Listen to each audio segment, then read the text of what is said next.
You guys miss me? It's back to the Vigorous Q&A, baby. Let's do this. I didn't do a Vigorous Q&A while I was on holiday because, well, I was on holiday. Actually, I wanted to do a Vigorous Q&A over in Dubai, but the Airbnb that we had didn't have any internet, and I couldn't get it done on my mobile phone. So I'm back now, a little bit earlier than usual. I figured I get some screen time and camera time going for myself again, so I might as well do the Vigorous Q&A. No preparation needed. I'm sure the questions will fill right up in the chat, but in the meantime, let's do some updates. I met Dr. Dean St. Mart, as some of you guys might have seen from my Instagram page. Did a full workout with him. It's already linked down below. What is it called? Limitless 7 Clinic in Dubai. I recorded that workout and already posted it on their YouTube channel. So you can watch it down below. Dubai was great. Thanks for asking. It was a lot of fun. We did a lot of sightseeing and, well, the malls. Obviously, you can't really go outside in Dubai in July or June or May for that matter. It's just too fucking hot. So we mostly went to the malls and did some meet and greets, met some people. Went to the gym, went to Binus 1 gym mostly. And ate at all the cool restaurants. Atmosphere at the Burj Khalifa 122nd floor. That was the most noticeable restaurant. We went there the second night. It was great. I got to meet Dr. Dean at the gym. I got to meet Dr. James at the gym.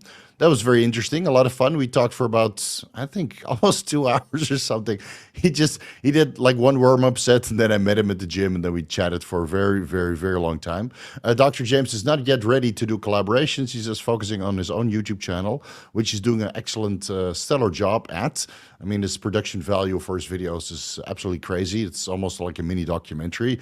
That's why he's only doing 2 videos a week or a month, right? So every 2 weeks there will be 1 video on his YouTube channel because the production quality and the editing and all that stuff, that just takes a boatload of time. It was very good to meet Dr. Dean as well. I will do another podcast, let's see, about a week from now. Actually, 1 week from now, we'll record Anabolic Roundtable episode 3. And then we'll take about a week to edit and piece together with overlays and stuff, because we do try to improve the production value for that podcast as well. So you guys know exactly what we're talking about if we're citing studies or, you know, talking about specific in-depth stuff that might be new. Netherlands was interesting, mostly meeting family, obviously, so I didn't really take too many pictures or posted much on Instagram because every evening I was just spending time with the family, and then I looked at my phone and I was 4 hours after the upload window. So it's like, you know what? Forget about it. Just spending some time with the family. That was really, really good. And I did a workout with Wesley Vissers. That's currently in the editing process. Also did a podcast that was just spontaneous. So I asked him, said, hey, I'm here. Do you want to do a 1-hour podcast? So he used my camera and his camera and some of their recording equipment. And I'm still waiting for the files, but as soon as I have those files, then I'm going to start working on a podcast in person with Wesley Vissers. It was great to meet him, honestly. Really cool. Apparently, according to you guys, I'm holding up my size quite well to Wesley. He looks very impressive in real life. I really hope he can have a top finish at the Mr. Olympia this year. So it was great to meet him. But stay tuned for that podcast and the workout video that will drop on his channel and my channel soon. And also, we have a Olympia University panel. There's no official website yet, but that's in the making. So basically, Olympia University will be at the Olympia on the weekend of the Mr. Olympia. And the title sponsor will be Balance My Hormones. And let's see, who do we have as a speaker so far? We have Rick Collins, George Tullianos, who also worked in the Anabolics books. Eric Fett. Let me see if I can zoom into this picture. Elizabeth Yurth, Stephen Murphy, Lee Duarte, Jordan Moon, John Mike, Cynthia Miranda, Denise Rexroad, Lacey Puttock, Jay Campbell, who I'm sure you guys are all familiar with, Nathan Payton, Ali Gilbert, I'm sure you guys are also familiar with her, Nick Lambe, Dave Lee, also a very noticeable guy in the TRT community, Luke Lehman, also a very good speaker. He was also a speaker at, what is it called? The Elite FTS. Man, I was a speaker there too. Man, clearly I was on holiday too long. Dylan Gemelli is also there. Okay, interesting. Mike Cox, Hunter Williams, and Vigorous Steve. So As the website comes and more details will be announced, I will keep you guys in the loop. I'll be in the Las Vegas Convention Center at the Olympia time. So hopefully we can meet you all there. And what else is new? That's pretty much all there is. Yeah, so I'm sure you guys will ask me for the holiday during the Vigorous Q&A. I will up you guys as we go along. So let's get started with some member questions. Emperor Shreve, our favorite moderator. What is the best retatrutide protocol? So I would advise everybody to start low because I've heard some horror stories from any GLP-1 receptor agonist, whether that's liraglutide, dulaglutide, semaglutide, tirzepatide, or retatrutide. So I would start with 0.25 milligrams Monday, Wednesday, Friday subcutaneously, and then build your way up. I started with 1 milligram retatrutide, but I was running tirzepatide before I ran retatrutide. And I was running 1 milligram tirzepatide before I started with the retatrutide. So I just took the exact same dose, and I got good appetite suppression from that. My urinary glucose was a little bit elevated. I could just smell that. I did not check my serum glucose levels because I ran retatrutide when I was in the United States. And I didn't bring my glucometer with me. Neither did I really follow a diet, which I will do next time I go to the US because all my blood work parameters were horrendous just eating outside. So next time I might run some retatrutide, but I'm only in the US for a week. But I should order some because I'm going to diet hard for the Mr. Olympia. I want to show up shredded, large, and in charge. And I'm sure at one point in time, I need some appetite suppression. But so far, it's going well. Yeah, so that will be my start. 0.25 milligram sub-Q, and then building my way up to 1 milligram sub-Q 3 times per week. Danny Boy, as per your advice, Aromasin 3 times per week at 25 milligrams, estrogen down from 529 picomoles per liter to 341. Top of the reference range is 150. So how long in between the first test and the second test? Like you said, 1 week later, 2 weeks later, 4 weeks later, 8 weeks later. That's kind of important to know because as you run 25 milligrams Aromasin 3 times a week, the longer you run it, the more of an estrogen suppression you get. So do I stay on 3 times 25 milligrams Aromasin 3 times weekly or up to frequency? Well, again, it highly depends. So please let us know how much time is in between. Because if it's 4 weeks, then I would say up the dose. But if it's only 1 week, then I would say just stay the course and give it, do another test 4 weeks later. Usually 4 weeks is enough time to kind of let your estrogen or other hormones normalize. And Danny Boy also asks, should I be experiencing DOMS 14 weeks to test and into a primo and test cycle? I'm sore for 2 days after each workout, training 6 days a week. Maybe you're doing too much volume or too many sets to failure. Maybe you're not taking enough L-citrulline malate, right? That usually reduces delayed onset of muscle soreness because all the lactate that can be removed from skeletal muscle. Maybe you're not hydrating enough, right? I mean, all those things kind of factor into what you're doing. D Low became a YouTube member. I thought you were already a member, Brady. Oh, I mean, you're probably asking a lot of super chats, doing a lot of super chats, so that's why you decided to join. Welcome to the Vigorous crew. All right, Biscup, hypothetical. If you have to go in an underground lab, you tested with Janoschek, injected high sensitivity C-reactive protein after a week or two. What else would you do to determine if it's good enough to keep using it, irrespective of the compound? Well, if you're using 300 milligrams of compound XYZ and you don't get the results of compound XYZ, even though it tested with Janoschek, well, then it's probably you. I mean, you checked it with Janoschek, if it's protein 97% or 105%, anywhere along those lines, your C-reactive protein is not off, so the carrier oils are useful. Then the last thing you can kind of test is heavy metals, right? I mean, it might still be contaminated with heavy metals. I don't think Janoschek tests for heavy metals, just for the purity as mentioned on the label. So if it's labeled at 100 milligrams per 1 milliliter, they will test it and say if it's 100 milligrams per 1 milliliter or 97 or 95 or 80 or 50 or an entirely different compound, right? So if they say it's methanol enanthate, they will say that it's methanol enanthate at 97% purity, or they will say that it's boldenone andesylate at 97% purity, but then listed at 100 milligrams per 1 milliliter instead of 300 milligrams per 1 milliliter. So these things Janoschek is able to tell you, but they're not able to tell you if it's contaminated with heavy metals. So Maybe check your heavy metals every year, which is what I would recommend everybody to do regardless. And after that, that's pretty much it. That's all you can do. You know, if it tests pure, your C-rex protein is not off, and you don't get any heavy metal, your heavy metal screening comes back normal after several months of use, then I would say that it's good to go from batch to batch, because from every batch, the quality might change.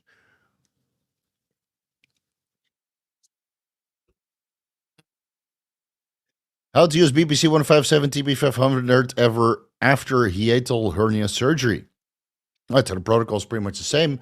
You use 1 milligram BPC 157 and TB 500 of each, injected into the same syringe or separate syringes. It's entirely up to you. I would prefer separate syringes, but if it comes pre-mixed, and some of the formulas on the peptide websites is just 10 milligrams BPC 157 and TB 500, 5 milligrams of each.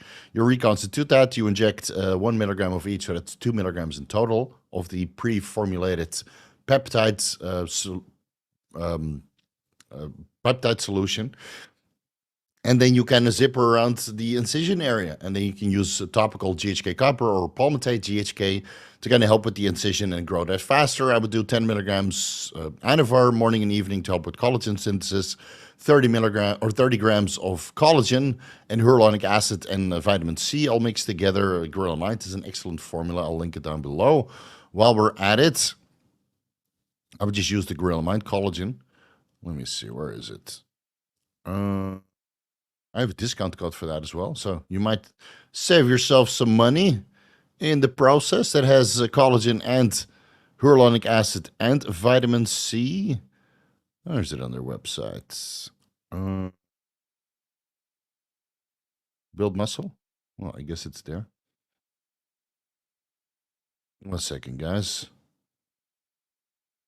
1 second. Bear with me. There it is. There it is. Collagen protein. Give that a run while you're recovering, and then growth hormone or growth hormone secretagogue.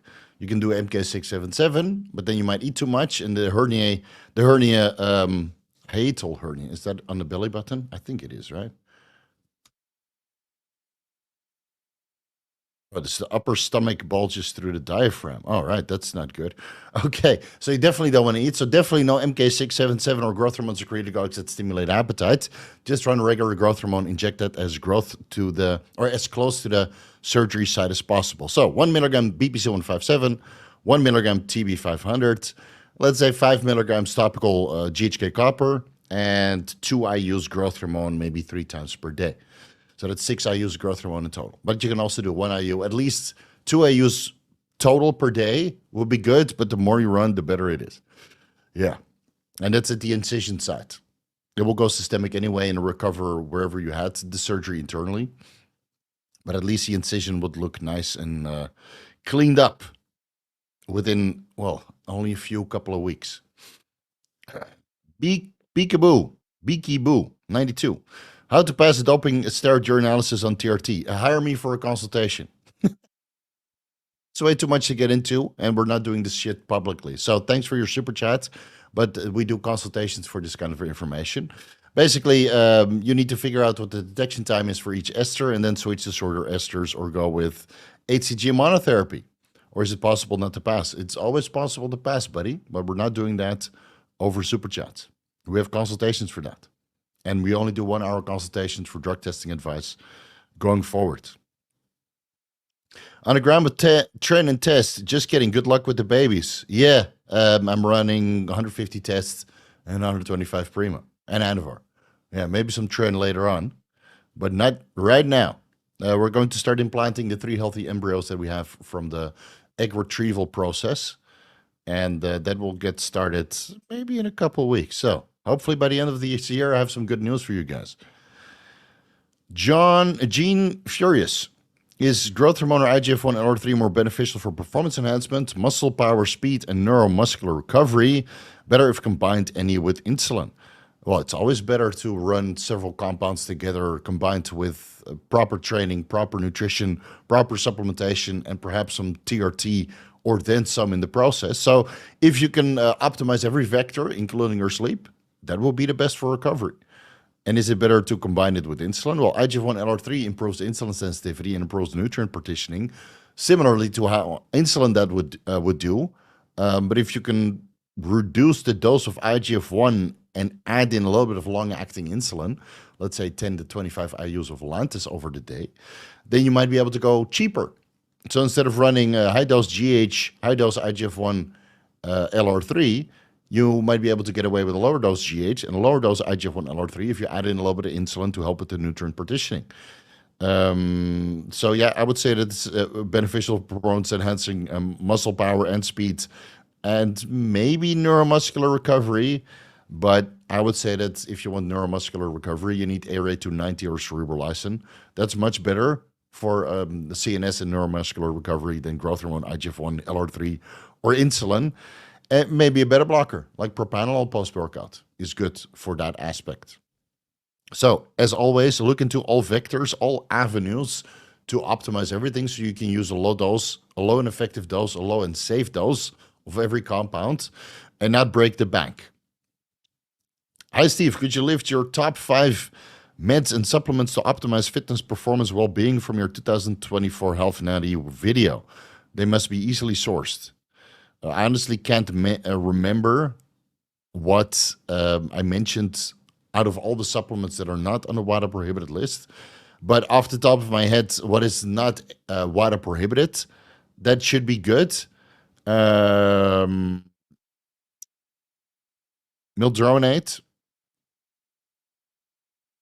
That's very good for fitness performance.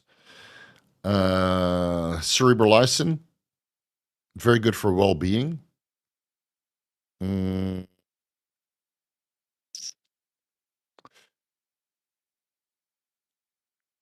Whatever I mentioned in the growth hormone secretagogue segment, so everything to optimize growth hormone secretion, so that's melatonin at high dosages, so that's over 10 milligrams per day, 10 milligrams to 100 milligrams before bed. That is a very good growth hormone secretagogue protocol with the amino acids that I mentioned there. Yeah, and of course, doing occasional fasting.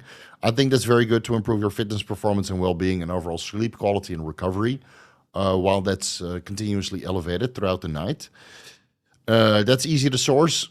That's probably the easiest to source. You can source that anywhere. Cerebrolizin and mildronate, well, there's one place for that.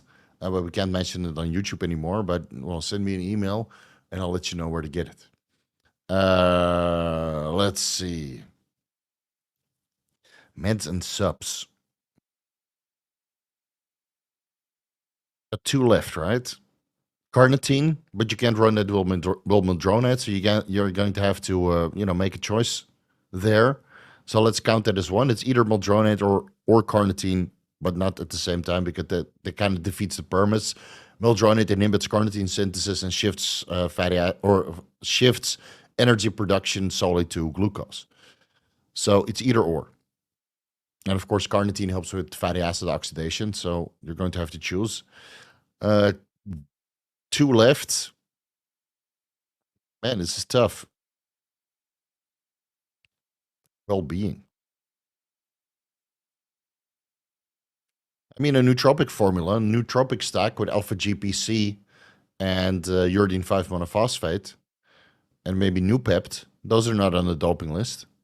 That's my favorite stack for well-being and focus, but it might not. Well, alpha-GPC helps with fitness performance, but then you're basically going into pre-workouts and nootropic stack. So a pre-workout and a nootropic stack. There you go. All right. Before I spend an hour on this, but watch the WADA prohibited list and see what you can source.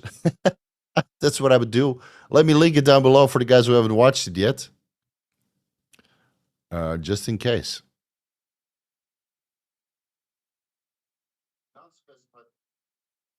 Let me see. And as a bonus, let me link the growth hormone secretagogue video down below. The GH cheat sheet. Can I find that? Yeah. Maximize growth hormone. Then I think I also mentioned that in the MMA video, more in depth. So give those 3 videos a watch. And then I'm sure you can find something very, very useful. in those videos. All right. Mads Vedel asks, Steve, why taper down Clomid and Nolva instead of up? Well, you want to slowly reduce the blockade of estrogen receptors in the brain, so your luteinizing hormone and follicle stimulating hormone can kind of get used to this estradiol that's being produced now in the testicles again, because luteinizing hormone and follicle stimulating hormone is going up. And then slowly but surely the blockade gets less and less and less. The estrogen signal gets more and more and more in the hypothalamus and the pituitary, and your luteinizing hormone and follicle stimulating hormone levels kind of normalize. That's the thought idea behind it, of a PCT. Is growth hormone or its preservative detected for how long? I'd have to check, but I think it's about 2 weeks off the top of my head. Let me see if I can.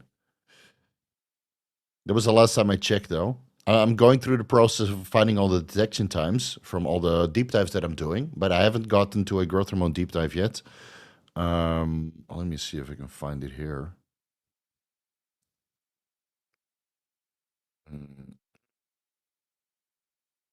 And this is accurate as of 2020,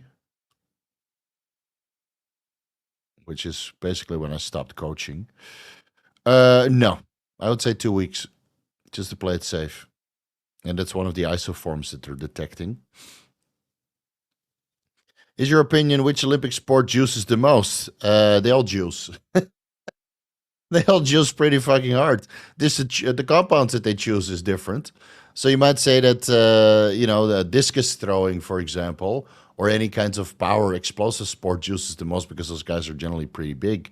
Or the one where they use the ball, they put it in their neck and then they throw it. Those guys are pretty juicy looking.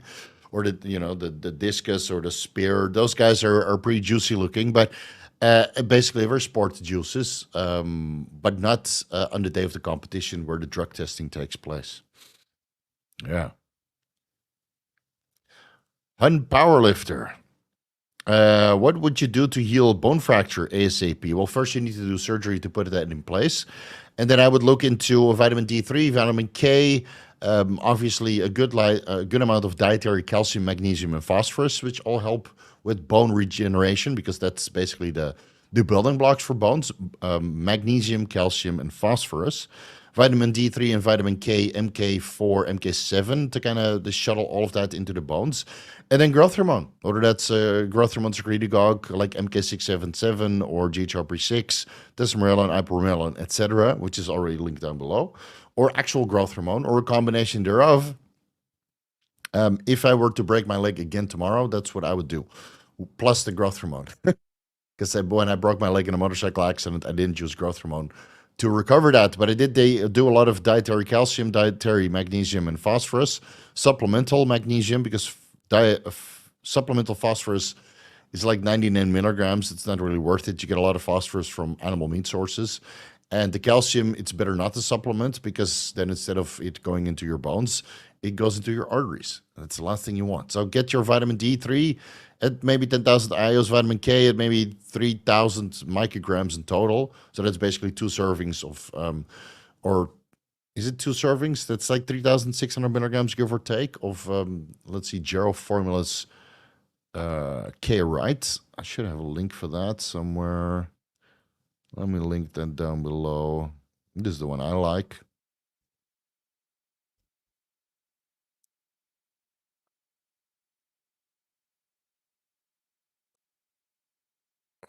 Vitamin K. And then there's something that is what I looked into when I broke my leg. It's like some sort of shockwave therapy that they would normally use to dissolve or break up gallstones or kidney stones. It's like it sends vibrating signals into the bone, and it has been shown to improve bone healing. Now, let me see. Vibration, broken bones. Vibration treatment could accelerate osteoporotic fracture healing with improved callus formation, mineralization, and remodeling. So this might be one of the whole body vibration on bone fracture healing. So let me just link this study down below, and then you can get started on additional research. Because I researched a lot into that, but obviously when I was 25, when I broke my leg, or 24. Was it 24 or 25? Or 23? Shit. No, I was like 23 or 24. Well, that was a long time ago. I couldn't get growth hormone prescribed. My source didn't have it, or my source was too expensive. And this vibration therapy, my doctor didn't deem necessary. But I was still walking in 3 months, so I guess I recovered just fine. So I hope you can learn something from that. Zivado, I started taking 2 IUs of growth hormone and added in 50 micrograms T4. Is this a good stack for cutting? Am I taking the growth hormone T4 before fasted cardio? Well, if you're in a caloric restrictive state and your fasted cardio is over 20 minutes, and maybe you take some carnitine with that, then I would say that that's a good start. Yeah, but cutting is from caloric restriction. It doesn't matter which compounds you use. You still need to be in a caloric restrictive state, ideally restricting your carbohydrates. So in the meantime, you can take all the growth hormone and T4 you want, but if you're not following the basics, then, well, then the growth hormone and T4 is just going to help with metabolism and build muscle. Right. So make sure you follow the basics and then do this before fasted cardio. Inject the growth hormone intramuscularly, because with subcutaneous administration, the fat loss might come too late, even though you're still going to be in a net fat loss state over the day because you're restricting your carbohydrates.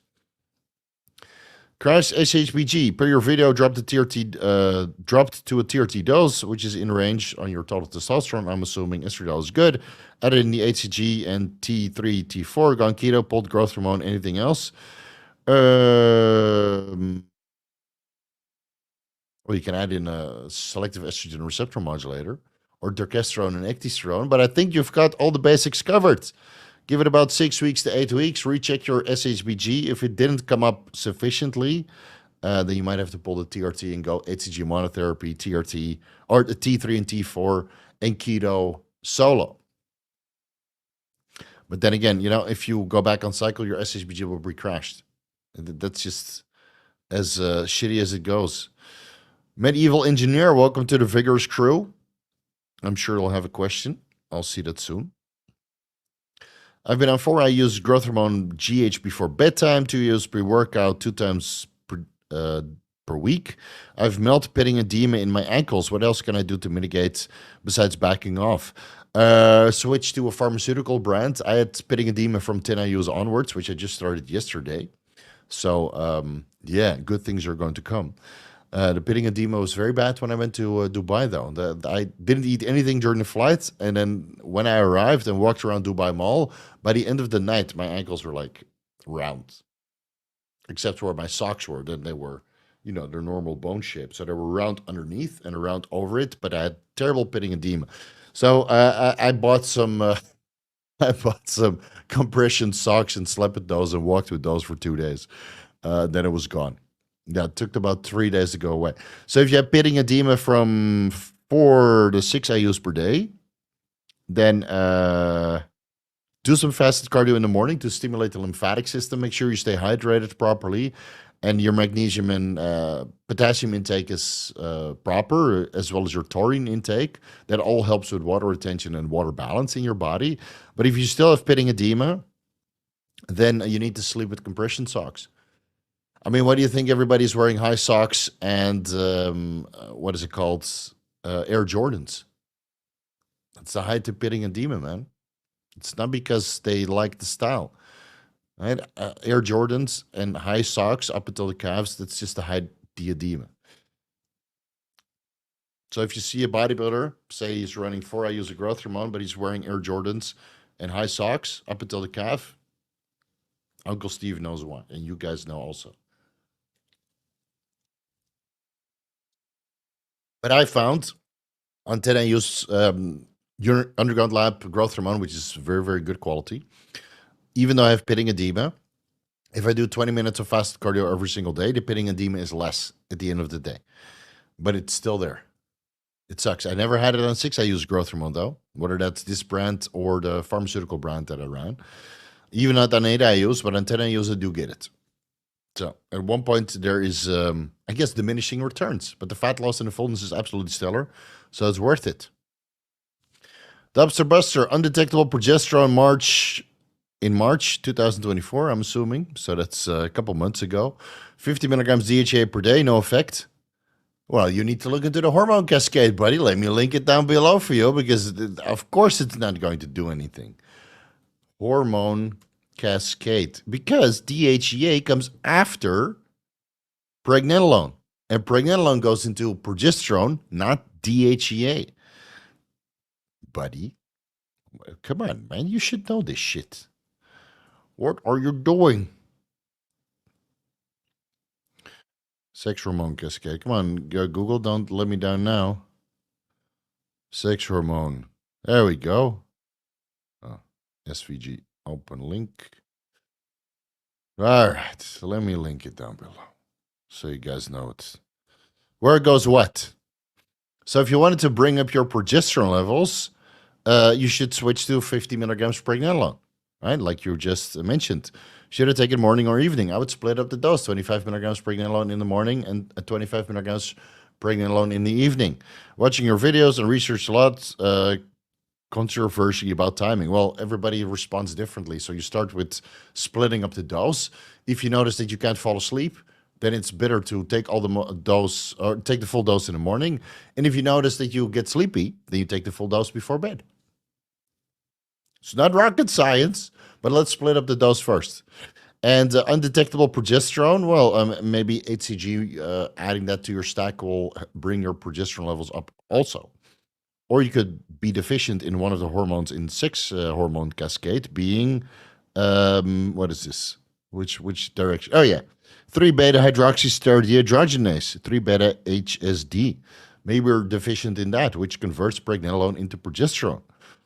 Or 17-alpha hydroxypregnenolone into 17-alpha hydroxyprogesterone. Man, my God. 17-alpha hydroxypregnenolone into 17-alpha hydroxyprogesterone, which could detect as progesterone as well on a non-sensitive test. But progesterone goes into 17-alpha hydroxyprogesterone, but not vice versa. Of course, the sex hormone cascade is very small. Right? There's a lot more intermediary hormones. But I would start with 25 milligrams pregnenolone, morning and evening. See where that takes you.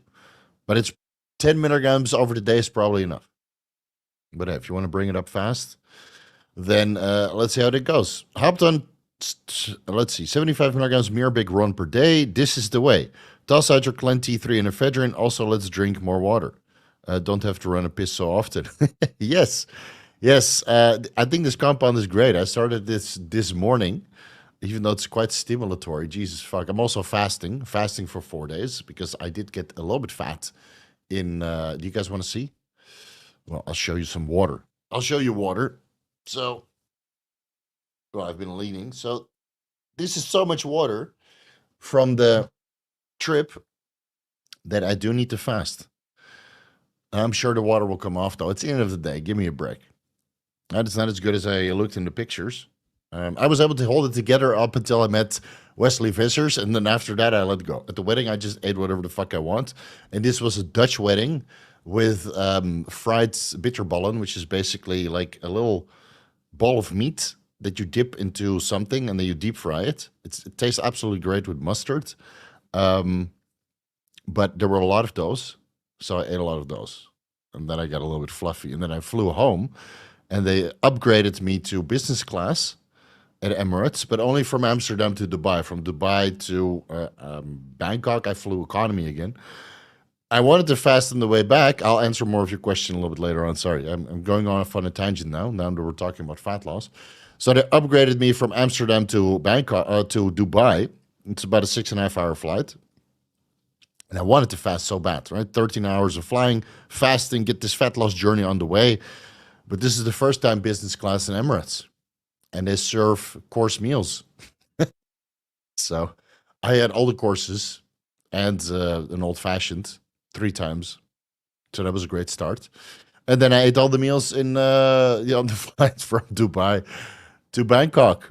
And then, of course, you arrive like 9 o'clock in the morning, so I was home at 10 o'clock in the morning. And then the rest of the day I ate just, ketogenic food. So I started my fast today, but not Monday, which I intended to. It was great that they upgraded me. I have no idea why, but hey, if you get upgraded, then you also got to eat the food and drink the cocktails. All right? So yes, Mirabegron. I'm running 50 milligrams per day, one serving in the morning, and then before the workout, I would run another serving, 50 milligrams. So that's 100 milligrams per day. I think that's more than enough. The skin tightening effects that you get from that is absolutely stellar. But yeah, I don't think I'll ever need clenbuterol or ephedrine ever again. So whoever, I'll be sure to credit the guy that brought it to our attention in one of the Vigorous Q&As. But I think it's going to replace clenbuterol or albuterol for that matter, unless you inject it from our favorite place to get it from, Anabolics Anonymous.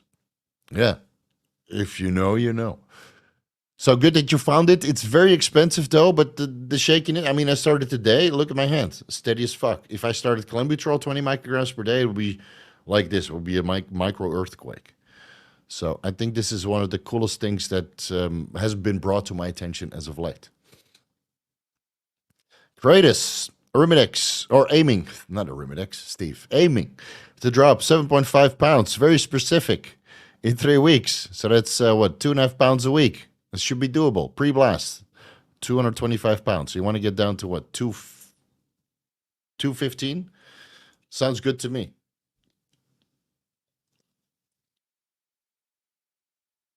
$235. Yeah, all those bitterballen. Went straight to my lower back. Is 200 milligrams test, 200 primo, 8 IGH enough to maintain muscle, or should I start off the blast the mini cut? Dude, you can do that on 200 test. Shut the fuck up. Do you need a cycle? Just save it for the cycle. Because if you're doing that in 3 weeks, guess what?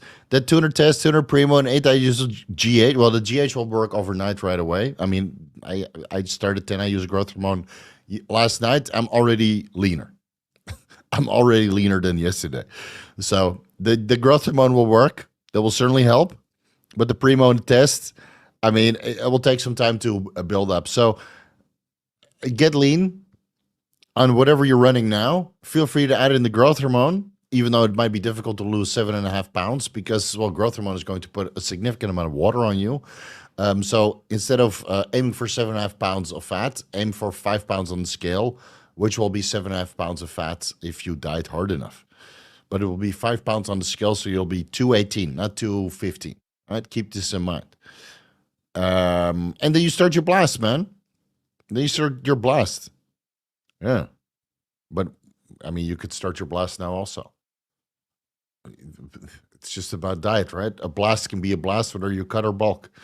So maybe you start your blast now, whatever your blast is going to be. And then by the time you're ready to bulk up, you eat more foods, the hormones are working. So and I would start your fucking blast. Then again, I usually don't need to diet 7.5 pounds off in 3 weeks to start a blast because I try to keep myself as lean as possible while I'm off stuff. I just start the blast. Can. Try. All right. What is that currency? Try.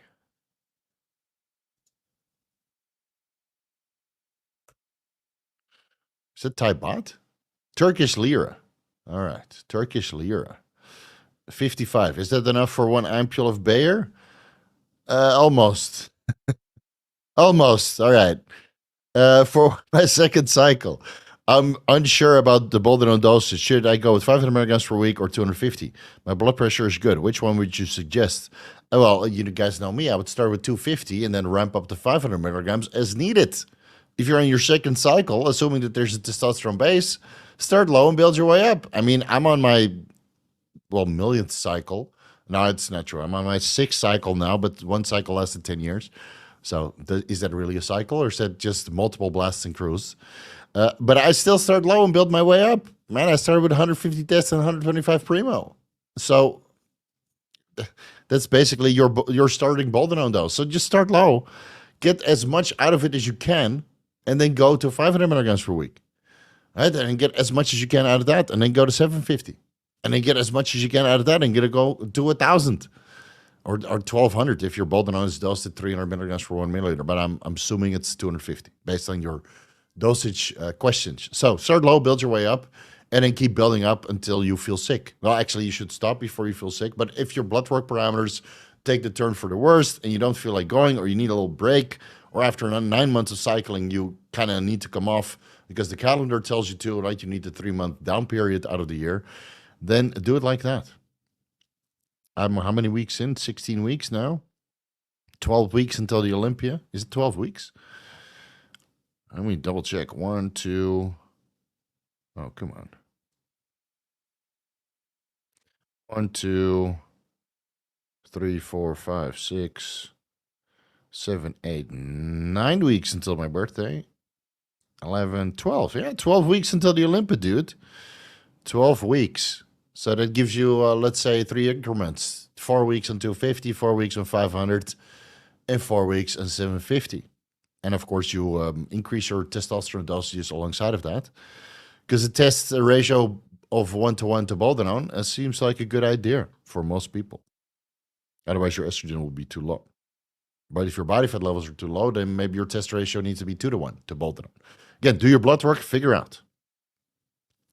James B. Yo, Steve, what do you recommend? T3 or Clen or something else to aid in fat loss as a 24-year-old half natty looking to get his toes wet? I would start with growth hormone. And Mirabegron. Fuck T3 and fuck Clen. You're natty. You shouldn't run T3 when you're natty. You would just disappear into nothingness. Clen is good, though, but Mirabegron is better. So if you want to dip your toes into something nasty, Mirabegron is not on the doping list, so you can run that. And growth hormone is better to retain muscle than T3, but it does stimulate metabolism. So Mirabegron and growth hormone, that will be the way to go forward. Steve, is there a link between Anavar and oral steroids in general and increased thirst? Well, steroids or performance-enhancing drugs just makes you thirsty because it improves your metabolic rate, and for an increased metabolic rate, you need more water. Hence, I got this beautiful bottle of water from Dubai Airport. Bought less than 2 days ago. This is not the water from Dubai Airport. I just keep filling it so I can get my microplastics in. All right. 6 cycle, yeah. All right, we're at the bottom. Good. All right, let's keep going. Let's start answering some questions. Yeah, so my first cycle was 15 weeks, 16 weeks. My second cycle was like 3 months. Then my third cycle was like 9 years. And then I came off. I ran a cycle for about a year. Then I came off. I ran a cycle for about 1.5 years. And now I'm on my 6th cycle. Yeah, biceps like that on my 6th cycle. Blasting and cruising, man. I obtained 90 tablets of Pharma Mirabegron 50 milligram tablets. Can I run it with a low dose of Clen for extra synergy? I would not recommend that. I would not recommend that because could you? I haven't looked into it, man. But of course, Clenbuterol would work on a beta 2 and 3. There's a little bit of an overlap. Mirabegron solely works on the beta 3 receptors. And then shit, you could run Nabivol by blocking the beta 1 receptors and acting on the beta 3 receptors, hitting all beta receptors from multiple angles. So you have a selective beta adrenergic receptor modulation in place. 5 milligrams Nabivol, 20 micrograms Clenbuterol, and up to 100 milligrams Mirabegron per day. I know you're crazy enough to suggest it, and I'm crazy enough to take that advice to the next level. So it's up to you if you want to take that advice or not. You are the boss of your own body, but it makes sense on paper. I'm not sure if it makes sense in real life, though. So do some additional research, please. Mirza, how was the trip, Steve? It was a pleasure to meet you. Oh, what's up, buddy? Fuck, I can't, from the picture, I can't remember who you are. It's very small. But it was great to meet people at Bino's gym. That's for sure. It was a lot of fun. Yeah, walking in there and at the Dubai Mall, I got recognized quite a bit as well. That's pretty funny. He's sitting there eating fucking chocolates at the chocolate factory. And now I remember, Mirza. I do remember. I remember. Yeah, it was good to meet you, buddy. Sorry. I remember because you're the one who recommended me the chocolate factory place. It was not called the chocolate factory, though. What was that place? Shit, I already forgot. was great to eat there though. And as I was stuffing my face with chocolate, with that ice cream pie that they have over there, and then I got recognized also. So yeah, it was fun going to Dubai. But what does surprise me about Bino's gym is that there's a boatload of guys on train, like really trained to the max, because they're very moody, and nobody trains hard, or not so many people train hard, which is weird to see because there's so many jack dudes, but everybody's just pumping, doing a ton of sets. Like I saw one guy on the tremboloni sandwich, clearly, because he's got his head down and not making eye contact, because otherwise the anxiety would be through the roof, right? All the symptoms were there. Just doing like 20 sets on one machine. Then he went to the next exercise, doing 20 sets there. I'm like, fuck, dude, just do 2 sets and leave the equipment for somebody else. But yeah, it was great to go to Bino's gym and meet all the cool people that I got to meet there, including you, Mirza. I remember now. You should come to Thailand, man. I'm sure you will like it, hanging out with us over here. And you just go back and forth in Dubai, Thailand. When it's too hot in Dubai, you come to Thailand. And when it's too cold in Thailand, you go back to Dubai. So it's nice and temperate. I just answered this question. So let me scroll down and answer some cool questions that I see.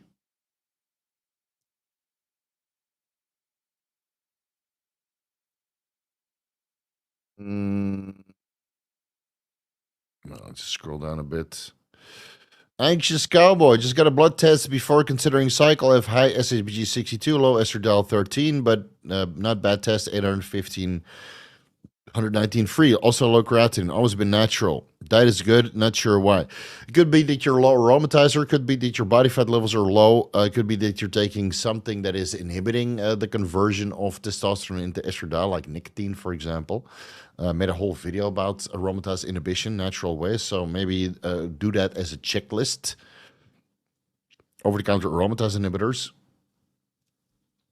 The most comprehensive guide to aromatase inhibition without using aromatase inhibitors. And let me link the AI video down as well, which got no views, even though I did a lot of research for it. But that's YouTube for you. You never know how many views you're going to get, bro. Even though the work has been done. Maybe a decade from now. Anyway, watch those videos. And if your testosterone levels are good and estradiol is low, then I would say that's favorable for fat loss, or at least stubborn body fat areas. But SHBG high, well, you can solve that with boron, 3 to 6 milligrams, maybe 12 milligrams boron, or going on a carbohydrate-rich diet, because insulin is known to reduce SHBG levels quite a bit. And that is also very protein sparing, so you can keep your protein metabolism and creatinine levels down. Also, diet is good, not sure why. So, I mean, it could be a multitude of different things. I watch those aromatase inhibiting videos, aromatase supplement videos, and then see what's going on. Do you have any thought or concerns about getting, well, guys, this kind of stuff gets you canceled on YouTube, so unfortunately, it's a little bit late to talk about this stuff. Do research and make your own decision.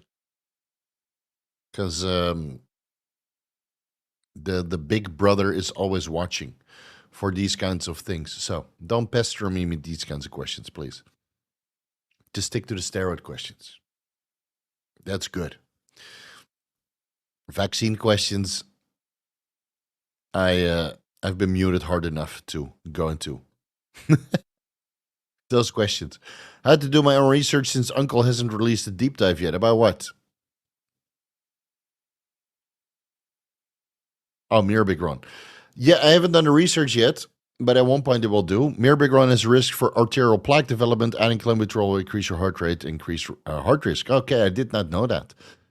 Well, maybe some food for thought there. But then again, steroids also have an increased risk for arterial plaque buildup.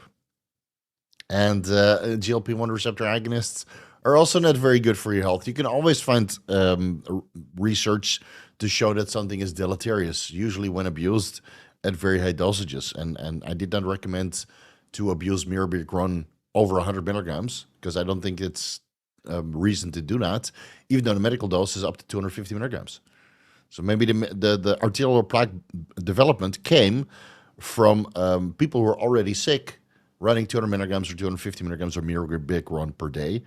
And maybe the arterial plaque is the reason why they had incontinence, right? They had bladder problems. So always do additional research, but I will release a deep dive and tell you guys about all the risks once I do.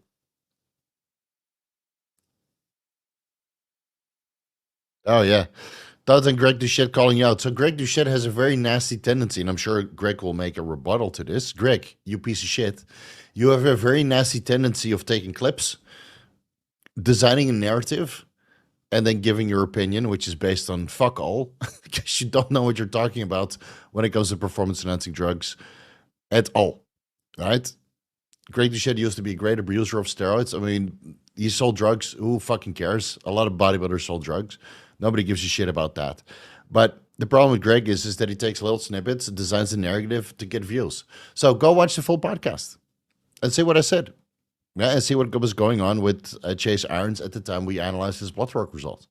Because then you get the full picture, right? Taking a little snippet from Greg and then taking that as fact and then making up your mind about it and then going in the comment section and saying, Steve is this, Chase is that. I mean, it just goes to show that you're fucking dumb. And that Greg is putting thoughts in your head. So who's the sheep here?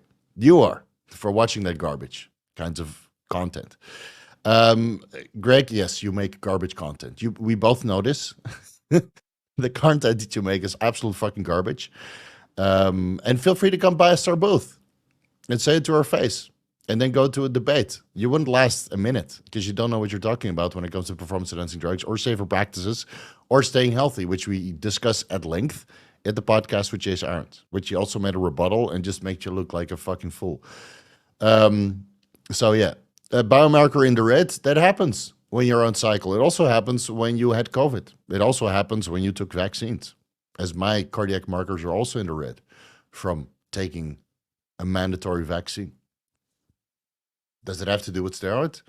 No, not at all. Does Greg have cardiac markers in the red? Potentially. Right? We do know that he has a very nasty hobby on the side, or allegedly. Right? Greg Ballone? Greg Coquette? I mean, this rumor has been floating around for years now. So Greg can point his finger all he wants, but until he posts his own blood work and organ imaging, then nobody should listen to him about what he has to say about other people's blood work or other people's desires to use performance-enhancing drugs. And the worst thing about Greg is that he continuously calls out these kids, right, for being fake natties, and then an adult calls him out for being a cokehead, and then he loses his mind, right? You're telling all these kids, you're accusing all these kids for using performance-enhancing drugs, which are illegal, and then somebody accuses you of being a cokehead, which is illegal, and you lose your fucking shit. So, Greg, man the fuck up, and shut the fuck up until you do. And don't design narratives. It's fucking pathetic. Grow the fuck up, man. Anyway, Chase is doing quite fine. That cardiac marker that was out of range because he had COVID, on the next blood work he did, sorted itself out. And we discussed this on the podcast and afterwards in private. Yeah. I'm sure there will be a video about Greg. And he will take little snippets of this podcast also. Yeah. Just like what that old man did. Dave Palumbo. Anyway, who gives a fuck what these guys think, man? I don't, and neither should you. Really. How would you recommend to consume 5,000 milligrams potassium per day? I have a potassium chloride salt. I would get that from your diet, buddy, not from potassium chloride salt. You can use that as a supplement. First, you need to analyze what you get from your diet. And you have many dieting apps out there that can help you with that, or websites, right? The USDA website, where you can find all the nutritional food. Let me link it down below for you. And this is how you empower people, by the way. You don't design a narrative, but you make them think for themselves. There you go. USDA, the food.self.com, I don't think, or nutritiondataself.com, it used all the data from Food Data Central, from the US Department of Agriculture. So first, you're going to find out how much potassium you're getting from all the food that you're eating. And if you find that you're not eating a potassium-rich diet, then you're going to add some potassium-rich foods like vegetables, for example. And then you add some pickles to that, or maybe one pickle at a time, because one pickle contains 800 to 1,000 milligrams of sodium, not sodium chloride, actual sodium per pickle. So maybe half a pickle to balance out the potassium that you're getting. And otherwise, salt your meals, right? There's multiple ways to do it, but the last thing you need to look into is low sodium potassium salt, because the potassium should be coming from your diet. And I get about 8,000 milligrams of potassium per day from my dietary food sources and the potassium chloride salt, which comes alongside sodium chloride and iodine, because I can't get enough potassium for what I want from my diet. But I already get 6,000 milligrams or 6,500 milligrams potassium from my diet. And now everybody's going to say, you need 4,700 milligrams potassium per day. Yes, but I'm not general population. I'm an athlete, well, close to an athlete. I'm a bodybuilder, right? Is that an athlete? Not entirely. It's a pageant, after all, right?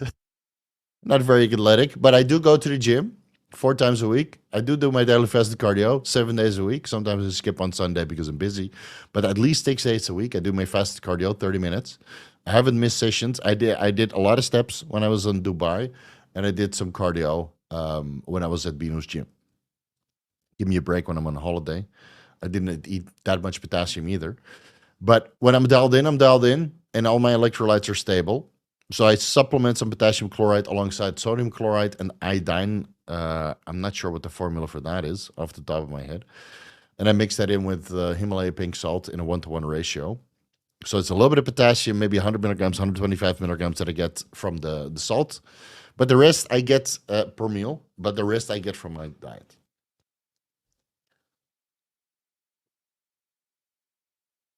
Don't give Greg the platform. Fuck him. Well, you said it. After I said it.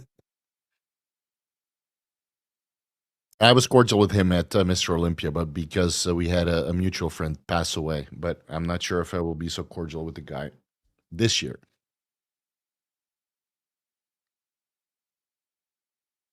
Yeah, it was pretty lame. I watched it. Chase's rebuttal was great. Craig Doucette is clickbait personified. Yeah. It's funny that,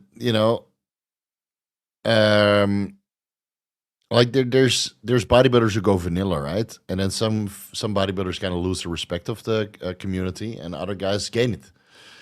So I think Greg Doucette has lost the respect of the community, similar to how Victor Black lost the respect of the community in his own doing, and many other. What is his name? Fuck, I forgot. The other reaction channel that got banned. Also, a former bodybuilder that was a pro, just started talking shit. And also lost the respect of the community. So what you need to do is at least maintain or gain the respect of the community, because if you come from bodybuilding, then going against the bodybuilding community is kind of lame. It's kind of pathetic. Fuck, what was his name? Bodybuilding and bullshit, right? Bodybuilding.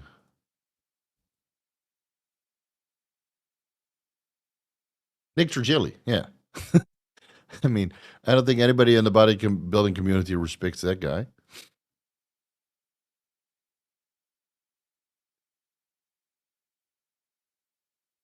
What's this calling out stuff? We all know the bodybuilding community is kind of crazy, but a lot of us started bodybuilding because we have mental issues or personal issues. And, constantly telling what people are doing wrong. I mean, everybody's doing it wrong in this sport. We're taking drugs that are not meant to be taken for the purposes that we take them for. They're medicines, not performance enhancing drugs. So give it a rest. Give it a rest, man. Bodybuilding gave us everything. So instead of bringing the bodybuilding community down, we should try to educate and raise it up. And there's not so many channels that educate and raise it up. All right, where are we? Let's keep it positive, though. Are my cardiac markers still in the red? Yes. Fortunately, they are. Still not dead yet, and nothing to see on organ imaging, which I do every year. It's not because of bodybuilding, though. It's not because of any performance-enhancing drugs. It's because of mandatory stuff that was forced down my throat, and I couldn't hold out any longer because I heard that it was going to be mandatory for a visa, which turned out not to be true. Yeah. So they bully you long enough until you are forced to take it, and then I took it. Cardiac markers are permanently elevated, even when I come off everything and don't train for a month, still elevated. Less elevated than when I train hard and do take stuff. But it is what it is, man. I did echocardiograms and MRIs since then, not with contrast, though, because the contrast you don't want to do too often. Right? It's not good for your kidneys either. Luckily, my cystatin C levels are perfectly in range. So I did an MRI just to see if the blood flow is normal, and there's nothing to detect, but the cardiac markers are elevated. Was it the steroids, or was that the sign of the times? I've seen a lot of elevated cardiac markers the last 4 years. Yeah, but you can't talk about that on YouTube, man. You get muted. So just blame the steroids. Yeah, don't blame the government. Would you consider a low-dose diuretic alongside a growth hormone or telmisartan to help cosmetically? No, I would take the growth hormone before bed and do daily fasted cardio to help with the water retention and just eat better. Fuck, it's not rocket science. Let's use a moderatic. Just eat better, piece of shit. Drink water. Go to the bathroom.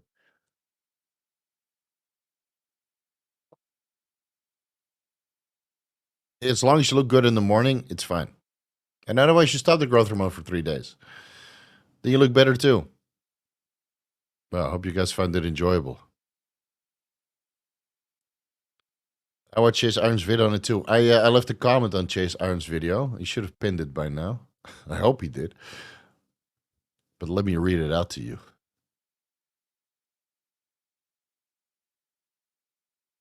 And I'm sure Greg is going to make a rebuttal. It's funny, you know, if somebody calls him out, he gets upset.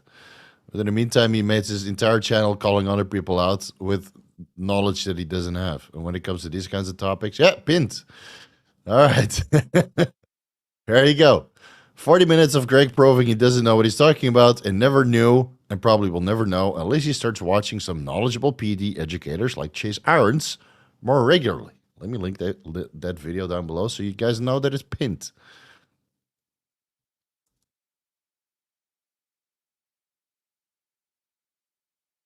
I'm kind of sick of these bad actors, man. And I'm not going to hold back anymore. If I see bullshit, then I'm just going to call. I'm just going to say it. All right. Dave Palumbo, I saw bullshit there. Well, he's going through a divorce now, so I'm going to lay off of him. He's going through enough shit already. And Greg, you know, if you want to talk shit about my friend, and then the weird thing about that Greg video, in the beginning, he starts off very, very hard, right? And then he eases back into it because he knows how his audience is. They need to get riled up for the comments. It's not even about Chase Irons. It's just about getting comments for the algorithm. I mean, it's not even content, dude. It's just a money-making machine. It's not even educational. It's a money-making machine. And all these idiots that follow him are just fueling his Lambo addiction. Or his cocaine addiction. Who knows? Yeah, Greg the cokehead. Yeah. If you're really worried, you contact Chase personally and ask him, Chase, do you think this is a good idea? Right? Maybe you should do. I'm in contact with Chase all the time. Paul is. We're all in contact with Chase, and if we feel that he's pushing the boundaries, don't you think his friends would tell him? For fuck's sake. Don't you think I get told, for fuck's sake, Steve, this is not a good idea. Don't do it. Don't you think I get told? We get told this in private. In fucking private. We don't need these guys making reaction videos when they don't even know us. These fuckers, they have no idea who we are, what we do. And if they do know, they're going to design a narrative to the point it fuels their need to get clicks and views and money. It has nothing to do with the health of the guy that they're talking about, because friends would reach out personally. Enough said. All right. Don't you think I would reach out to a guy if I feel they're pushing the boundaries? Yes, of course I do, man. Fuck. And if they're in the hospital, then I would be the one in contact with them right away. But I'm not going to make reaction videos. That's what pathetic pieces of shit do. Let's bring it to something more positive. SNAF.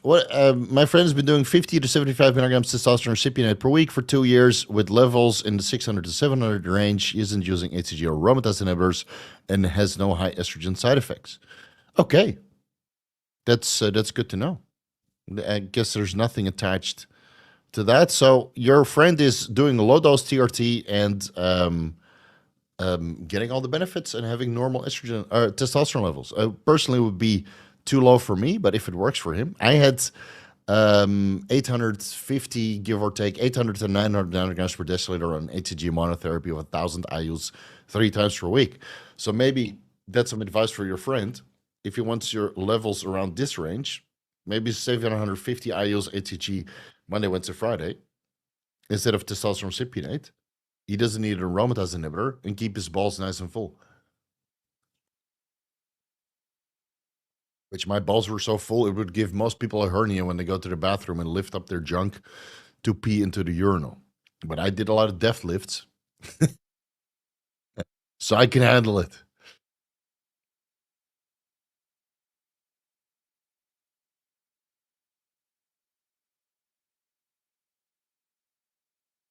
The Tadalafil deep dive. Man, are you new to the channel?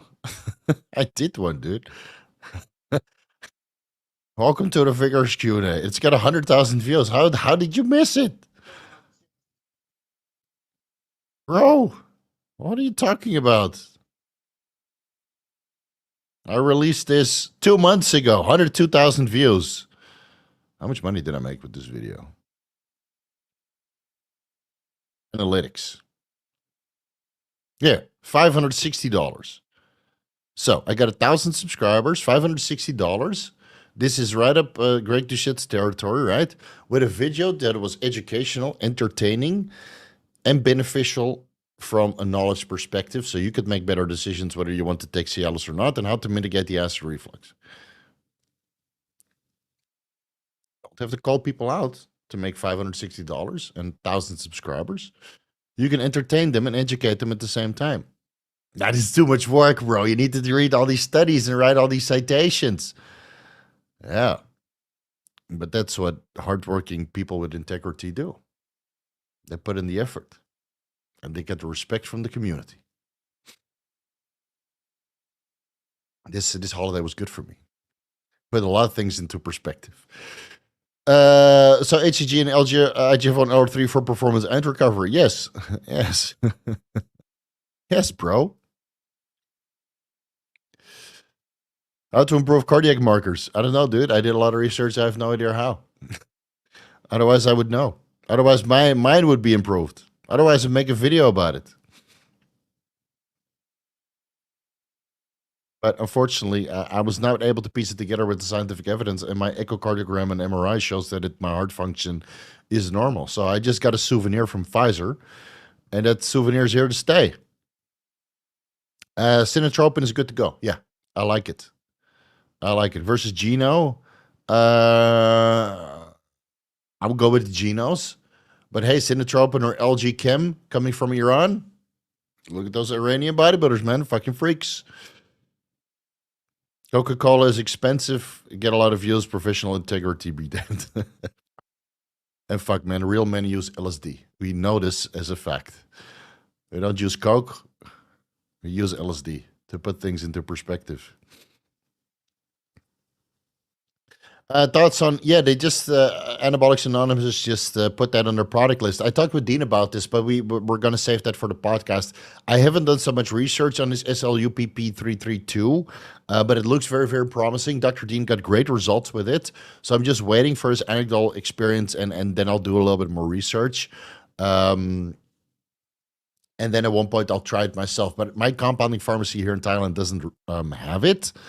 So I don't have easy access to it. So at one point I need to put in some sort of order from the US and then just get that over again. But I'm enjoying this Mirabegron and growth hormone experiment now. And I'm going to start about 2 months of cerebral license soon. then make a deep dive on that. It's due for an update. And how many studies on PubMed on cerebrolysine? PubMed cerebrolysine. Oh, only 560. And it's a lot more than the last time I researched it. A lot of them are Russian studies that I can't translated studies. I might have to be a little bit selective. I'm not going to read all of them. So at one point, I'll run an experiment and then make a video about it because it does look very, very promising. Oh, which one? Growth hormone or IGF-1 or 3? Low dose of both, man. Come on now. You know me. Low dose of both. I'll let you know. Yeah, please. If you have access to it, and I know Alexandra Carrera loves to run some experiments herself, let us know in a couple of weeks. I would love to hear your opinion because the only person I talked to that actually used it was Dr. Dean Seydmart, and he was very, very pleased with the results. Yeah, he looked absolutely great in real life too. So watch that video down below because he has his shirt off. He looks absolutely stellar. You tried Stamets stack for neuroplasticity. I don't know what Stamets stack is. Stamets stack. I know Stamets from Star Trek. Paul Stamets. But Paul Stamets. The Stamets stack. Niacin, lysamine. What is this? Channel. I don't know. Get microdosed. I have no idea. Anyway, link it for me. List it for me so I know what it contains because I have no idea.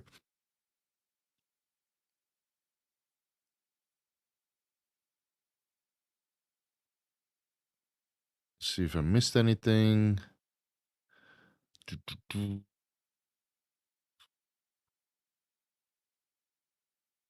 All right.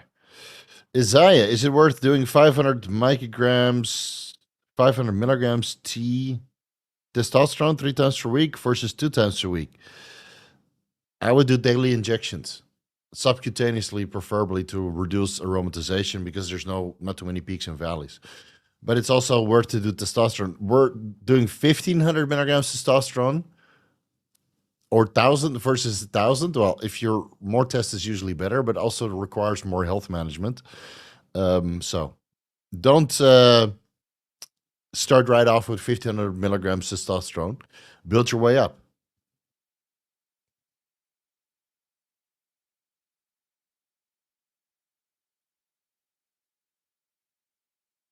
Stamets stack is psilocybin, lysamine, and niacin.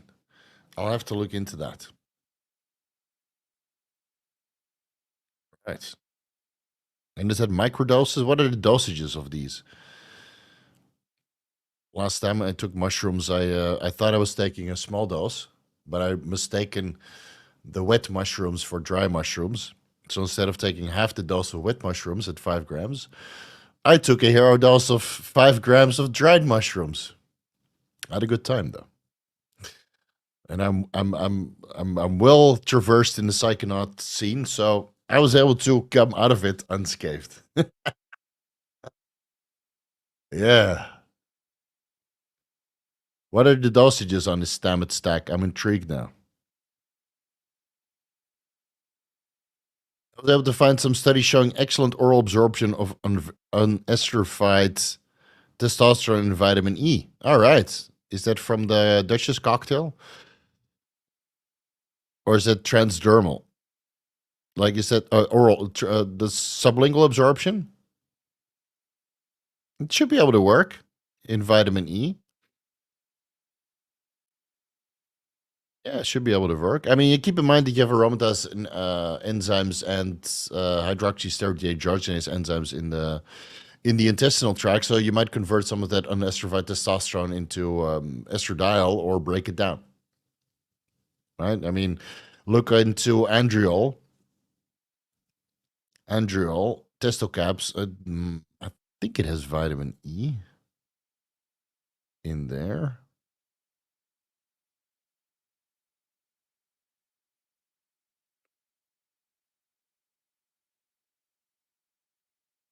What is that dissolved in? Andriol. Inserts. Testosterone undecanoate S. Merck. Oh, Jesus. Castor oil, gelatin, sunset yellow. Okay, so this is in castor oil. No vitamin E. No vitamin E in there. Okay. Well, I would still rather inject.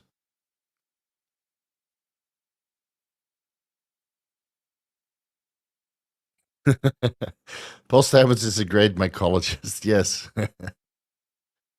Yes. That mycelial network, man. But the weird thing is he had to fucking plug himself in through the arm, right? Well, it's either that or using the what was the animal called from season 1 that they never used again? The tardigrade, right? Well, if you know, you know. The Star Trek Discovery is still the worst Star Trek, but it's not the worst Star Wars as the Acolyte. Oh my fucking god! Oh, there's a 50 super chat, $50 super chat. Novotropin versus Magnustropin with TRT test promo and VAR. This sounds both like Underground Labs, but since you send me $50, I'm gonna do some googling. Novotropin. Oh, that's definitely Underground Lab. All right. Magnustropin. That sounds like an Underground Lab for sure.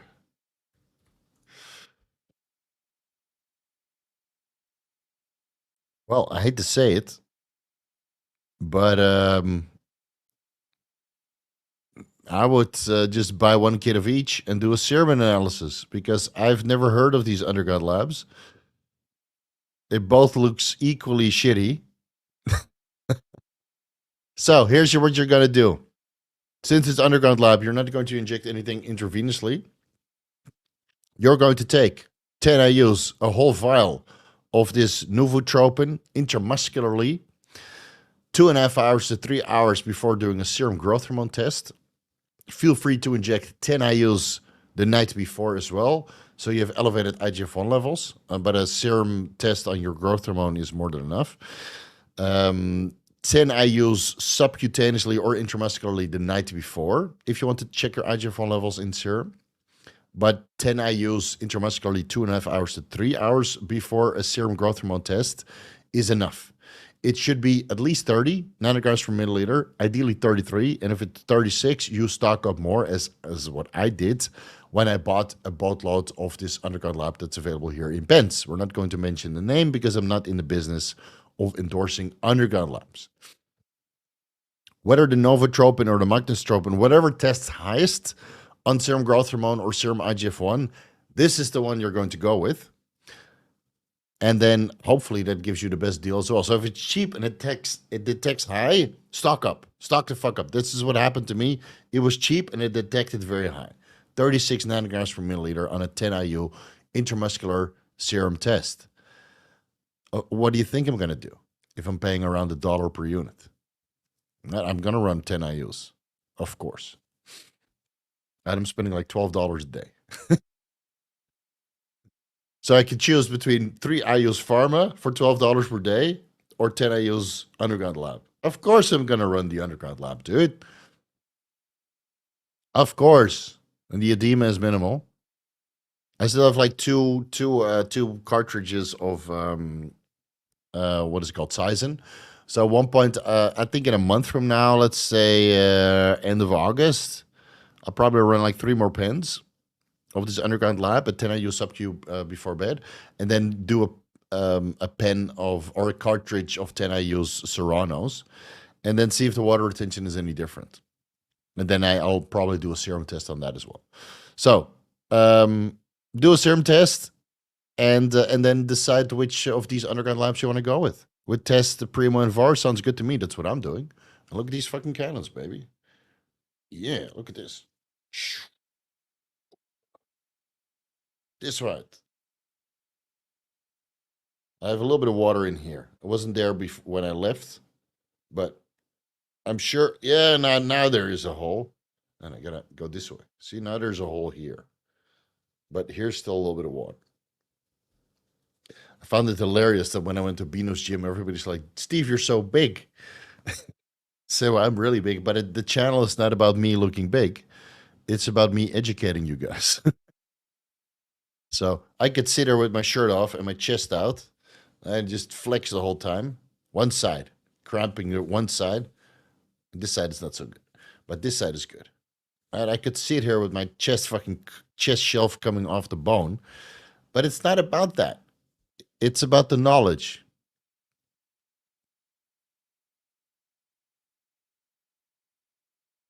Paul Stamets' character from Star Trek was inspired in a real life person with the same name. Really?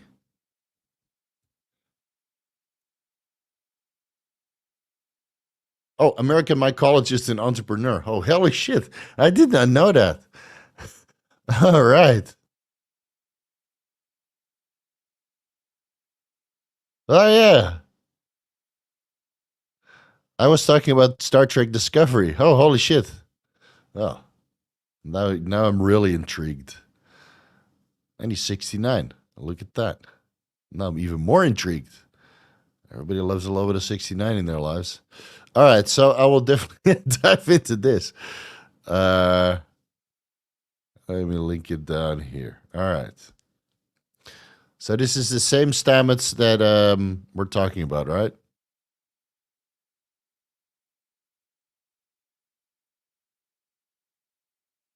After mycologist. Stamets stack named after the mycologist Paul Stamets. That's funny, dude. That's funny. All right. Well, Star Trek Discovery aside, I will definitely do some research into the real Paul Stamets. That's funny, dude. Yeah, I'm intrigued now. I'll do some research, guys. Let's move on. Am I missing something? Okay. Is using metformin and Ozempic together while also dieting on a carb level lower than 130 grams per day dangerous and potentially causing low blood sugar? Maybe, but I would rather be worried more about gastrointestinal upset and just flatulence and bloating and that kind of stuff. So I think Ozempic is more than enough to get appetite suppression and glucose homeostasis with ditch much carbohydrates. And I don't think you need increased insulin sensitivity from the metformin by slowing digestion even further, because you're already restricting your carbohydrates and you're already slowing digestion by taking a glucose or the glucagon-like peptide 1 receptor agonist. If you're diabetic, maybe, but if you're perfectly healthy otherwise and just want appetite suppression and fat loss, I don't think the metformin is going to do anything but reduce your IGF-1 levels to unnecessarily low amounts, which also hinders nutrient partitioning and fullness. Could it cause dangerously low glucose levels? Well, I'm using metformin right now, and I'm not even eating carbs because I'm fasting for the next couple of days. And my blood glucose levels are perfectly in range because the body can produce glucose from stored glycerol, the backbone that holds the triglycerides together in adipose tissue. And as you lose body fat, you go into ketosis, and this glycerol backbone gets converted into glucose through gluconeogenesis. And there's some glucose stored within the liver, obviously. And that keeps your blood glucose levels in range while your brain is eating the ketones for energy instead of the glucose. That's why you're still cognitively not doing fine, not impaired, but doing fine. Could you do it? Yes. Could you get potentially low blood glucose levels? I don't think so. Unless you're running a marathon at the same time.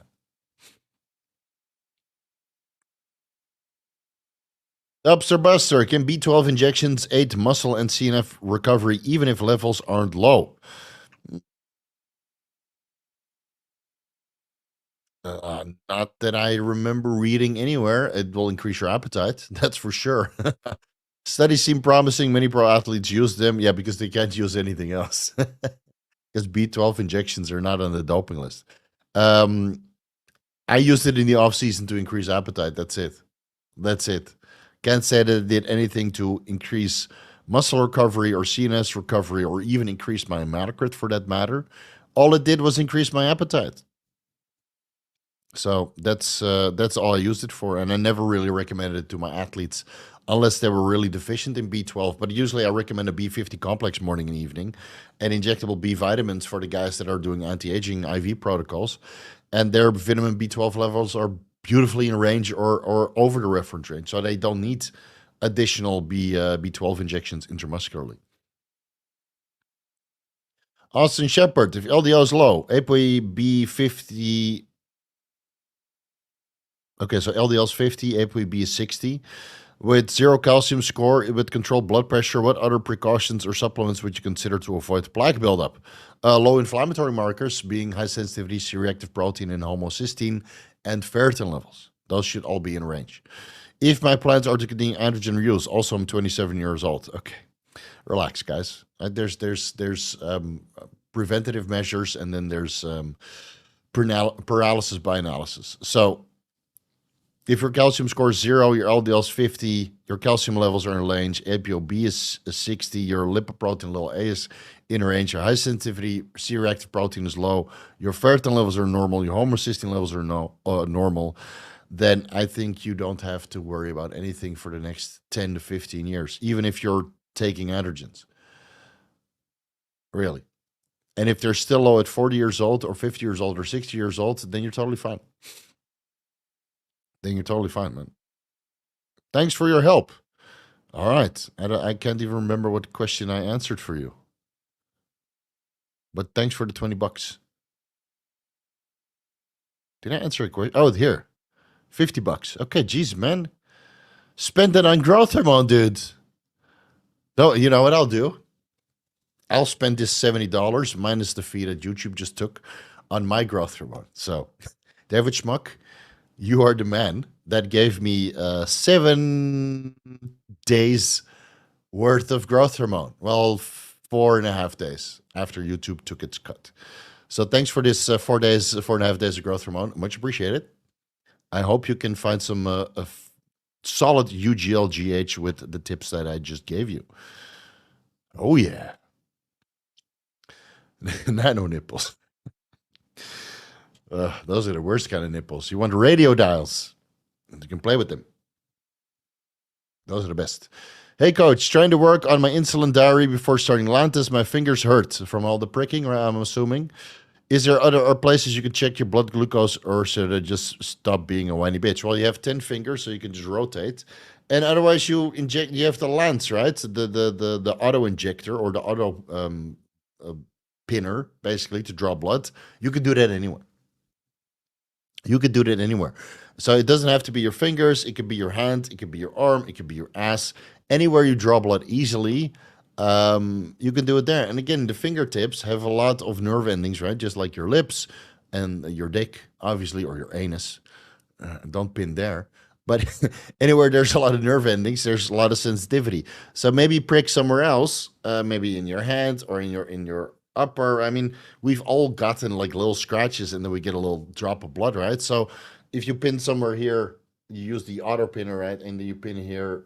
Look at this little weird muscle there. What the hell's going on? Look at all this detail. You just pin, you get blood there, you dip the stick into the blood, and then you put it in the machine. It doesn't really matter, man. It doesn't really matter. I just used to rotate through all my fingertips when I was writing my insulin diary. And then now I barely do it. I just check my fasting glucose levels once in a while. But even on 10 IUs of growth hormone per day, my fasting glucose levels are in range. I did not check my fasting glucose levels on a holiday because I knew they were going to be off. Surprisingly, I didn't get fat. Not too fat. My lower back is a bit watery, but it's not permanent fat. I think I should be able to get rid of that by the end of this week. All right, where are we? Oh, here we are. Should I start HCG now or wait until we're ready to conceive? I'm at a risk of infertility after 2.5 years of low-dose TRT. I thought you talked about your friend. That's okay. If you, I would start the HCG now, man.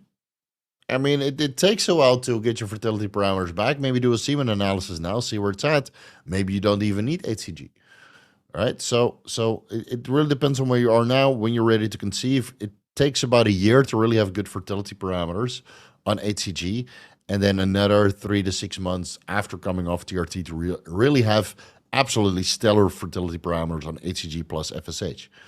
Or you can just recover your HPTA, but I'm assuming you're on TRT for a reason because LH and FSH secretion was not sufficient, or LH and FSH response was varicocele or something else.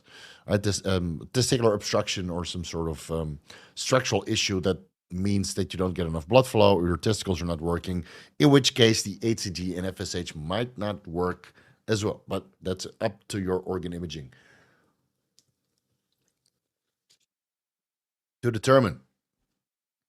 Marco Marcel, hey Steve, I seem to crash my metabolism quite quickly, a week on a caloric deficit. I seem to stall.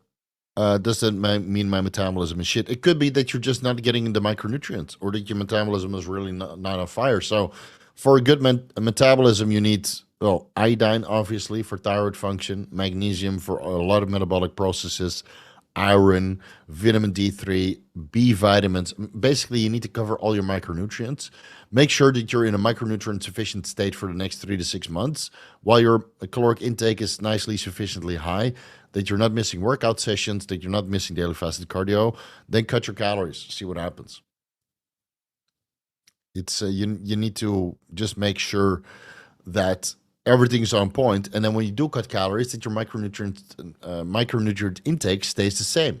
So you need to eat more nutritious foods or supplement accordingly for the micronutrient deficit that you're creating by reducing calories. Because if you're reducing, let's say carbohydrates that are rich in B vitamins and electrolytes like potassium, then you obviously need to supplement with that to keep that at the same as when you were eating more calories.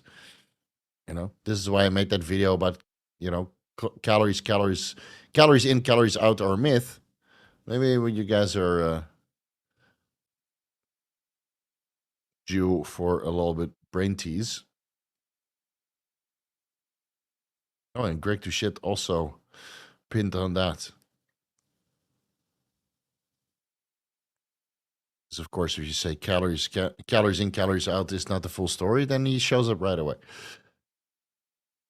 Right? Because he gets personally offended. People get personally offended all the time for things that they had no, what is it called? No finger in designing. No stake in the game. Still get offended. Thomas Harton doesn't work. Oh, you know who's going to get offended? Oh, no stake in the game. Hey, Steve, I see. Well, we just answered that. Sorry. Dubster Buster, I want radio nipples. I think you made a specific scene with Stifler in American Pie. Yeah, that's right. That's been a while since I watched that movie. All right, where are we? Heading on a holiday. Currently using Test E, Mast E, Primo E, all in MCT oil in separate vials. Given the same care roll, Ester can I load into a single syringe and shake it prior to daily draw. What you can do is you pre-fill a sterile vial. This is what I did when I went on holiday to Dubai in Holland. It's after the fact, so I can talk about it. I just brought all the shit with me. So I pre-mixed everything that I was going to need for those 10 days or 12 days that I was away into a sterile vial. The Test E and the Primo E, and in your case, it will be the Test E, the Mast E, and the Primo E. Just mix it into a sterile vial, shake it up. It's all in the same carrier oil as my Test E and Primo was in castor oil. Obviously, it's pharmaceutical Bayer, so it just mixes the same. And then you draw it out daily and inject. Or whatever medicines you use, I just threw it in with the rest of my supplements and in my little baggies, but nobody searched my bag. So I guess I got lucky that way. Small nips is better than radio dials. I will die on this. Well, luckily there's enough men to fill the desire for small nips or big nips. But yeah, I prefer a little bit bigger nips, man. Not to the point that they're really in your face and they poke an eye out, but you need to be able to feel something, when you're sucking on them. Yeah. Welcome back from holiday. What's up, dude? What's up, man? Thank you.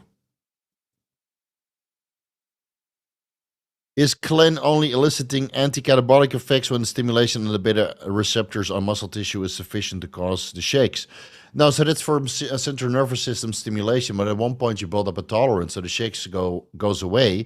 But the anti-catabolic effects, which are more pronounced in women than men, I would say, but they're still pronounced in men, right? But less so in women, probably because they take way too high dosages than men.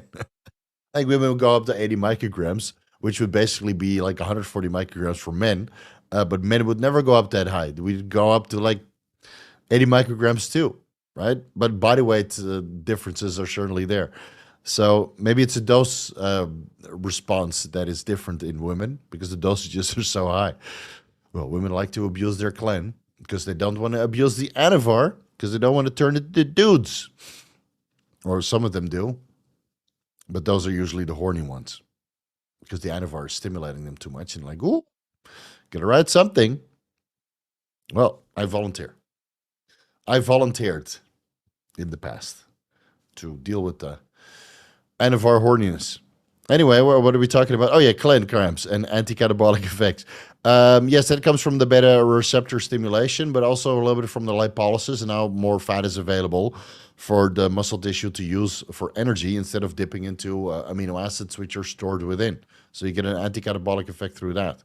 And the shakes will go away because the central nervous system stimulation, the beta adrenergic receptors on the central nervous system just kind of downregulate. And then you throw ketotifen at it, and then the shakes come back, man, with a vengeance. So when you do go on ketotifen, you need to drop the dose of clenbuterol by half, and then build your way up again. When you're on 120 micrograms of Clen and 1 milligrams of ketotifen per day, and the shakes are gone, that's kind of your cue to come off the clenbuterol. Because otherwise, you're just overdoing it.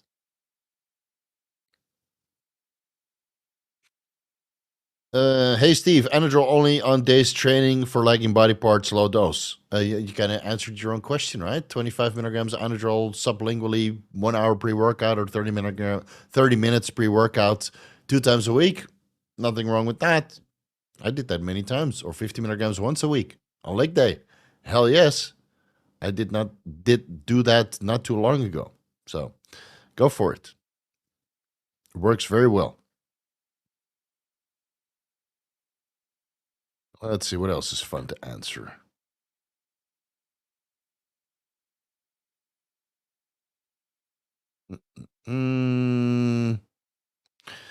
Kurt Haven says when you go soft on DHT, it's time to bump up the dose. But does the same level of anabolism hold linear if you maintain the same dosage?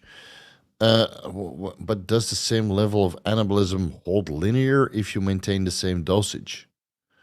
Well, anabolism is not solely determined by the dose, it also determines by food intake. And you can go soft on DHTs if your electrolyte balance is low because you hold less water in the muscle.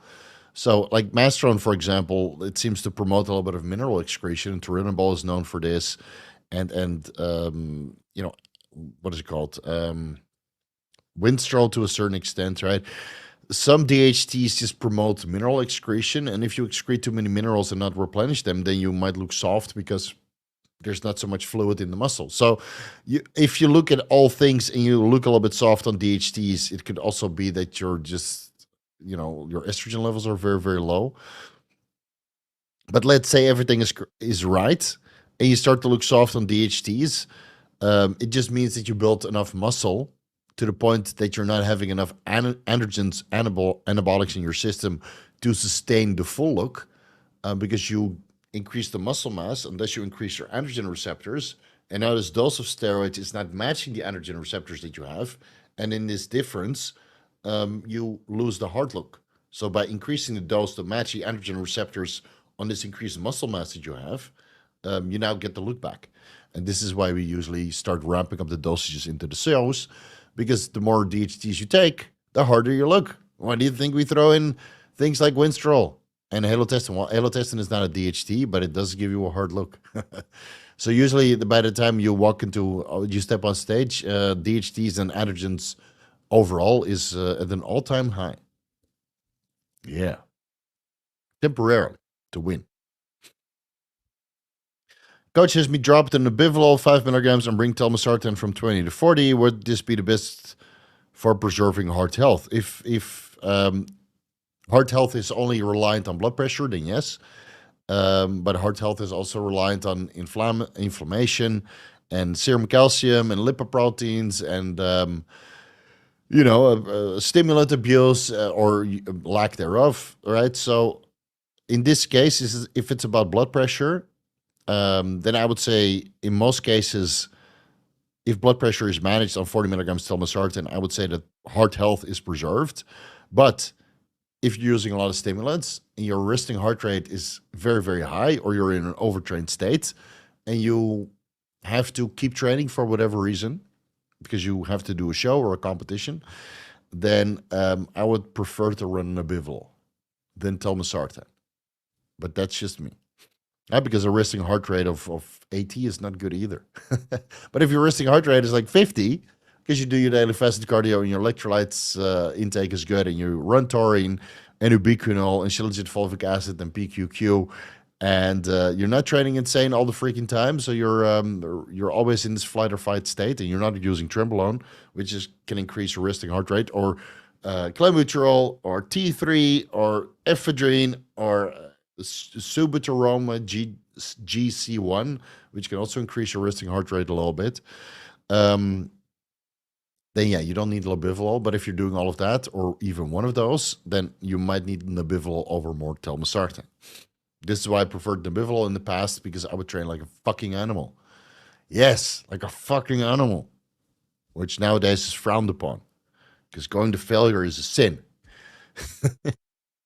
That creates character, dude.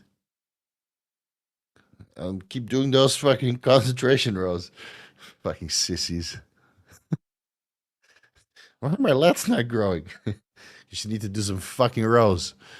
T-bar rows with 10 plates all the way to the front. You can fit 11 on a proper bar, and then you row it and you hold it. And then you go to failure. You fucking little bitch. Why do you think you have no back? Why do you think I have a back? Because I did that for over a decade, with or without steroids. Anyway, yeah, my resting heart rate was a little bit elevated, and I was agitated all the fucking time. But I trained fucking hard, and I didn't need a lot of drugs to get big. Personal experience with SS31. I ran it for, it was very expensive at the time. I'm not sure what the price is now. I ran it for about a week at 5 milligrams per day to see if it would help with mitochondrial function, but I didn't notice anything. So I'd rather run MOTC at 5 milligrams twice per week, and NAD plus and NMN and vitamin C and what else did I run? Antioxidants in general. I would rather run methylene blue over SS31, to be honest. Yeah. My resting heart rate is 52. Is that on Nabivol or after removing the Nabivol? There's a difference. I will use metoprolol sometimes on rest days. When I do cardio a day or two later, I get a pinch in my heart. A pinch. Describe a pinch. What do you mean? Like a cramp? A pain? I know, it doesn't sound normal to me. Numbness? You said in the Bio Bros podcast that your difficulty finding words might come from you training so hard for this long. Should I be worried about this? Yeah, it could be. Maybe I have some brain damage. Or it could be that I'm talking in a foreign language, like the entire day. And if I'm missing words, then it's because I did not grow up speaking this language. That could also be the case. And I was never good with names, man. I'm good with faces, but I'm never good with names. Like many times I have consultations with recurring customers from 3 years, 5 years, 10 years ago. And they're like, hey, you remember me? And I'm like, yes, we had a consultation about this and this and this. I can't remember their fucking name for the life of me, but I know exactly what we talked about, even if it was a decade ago. I had a consultation not too long ago with a guy that I had a consultation with face to face here in Thailand almost a decade ago. And I remember exactly what we talked about. And he's like, how the hell do you remember this? Well, we talked about performance enhancing drugs, which is a passion of mine. But your name is not a passion of mine. So, John Doe, it's good to see you again. And how did your protocol end up being, and how did your blood work parameters improved? Your name is still the same, but I'm more interested about your protocol and your blood work parameters. So it could be from the training, man. It could be that I'm just getting old. It could be that I'm talking in another language, or that the neurological bonds were just never there. I don't know. Everybody has their flaws and strong points, and just remembering names or words is, I don't think, a strong point of mine. I remember faces though.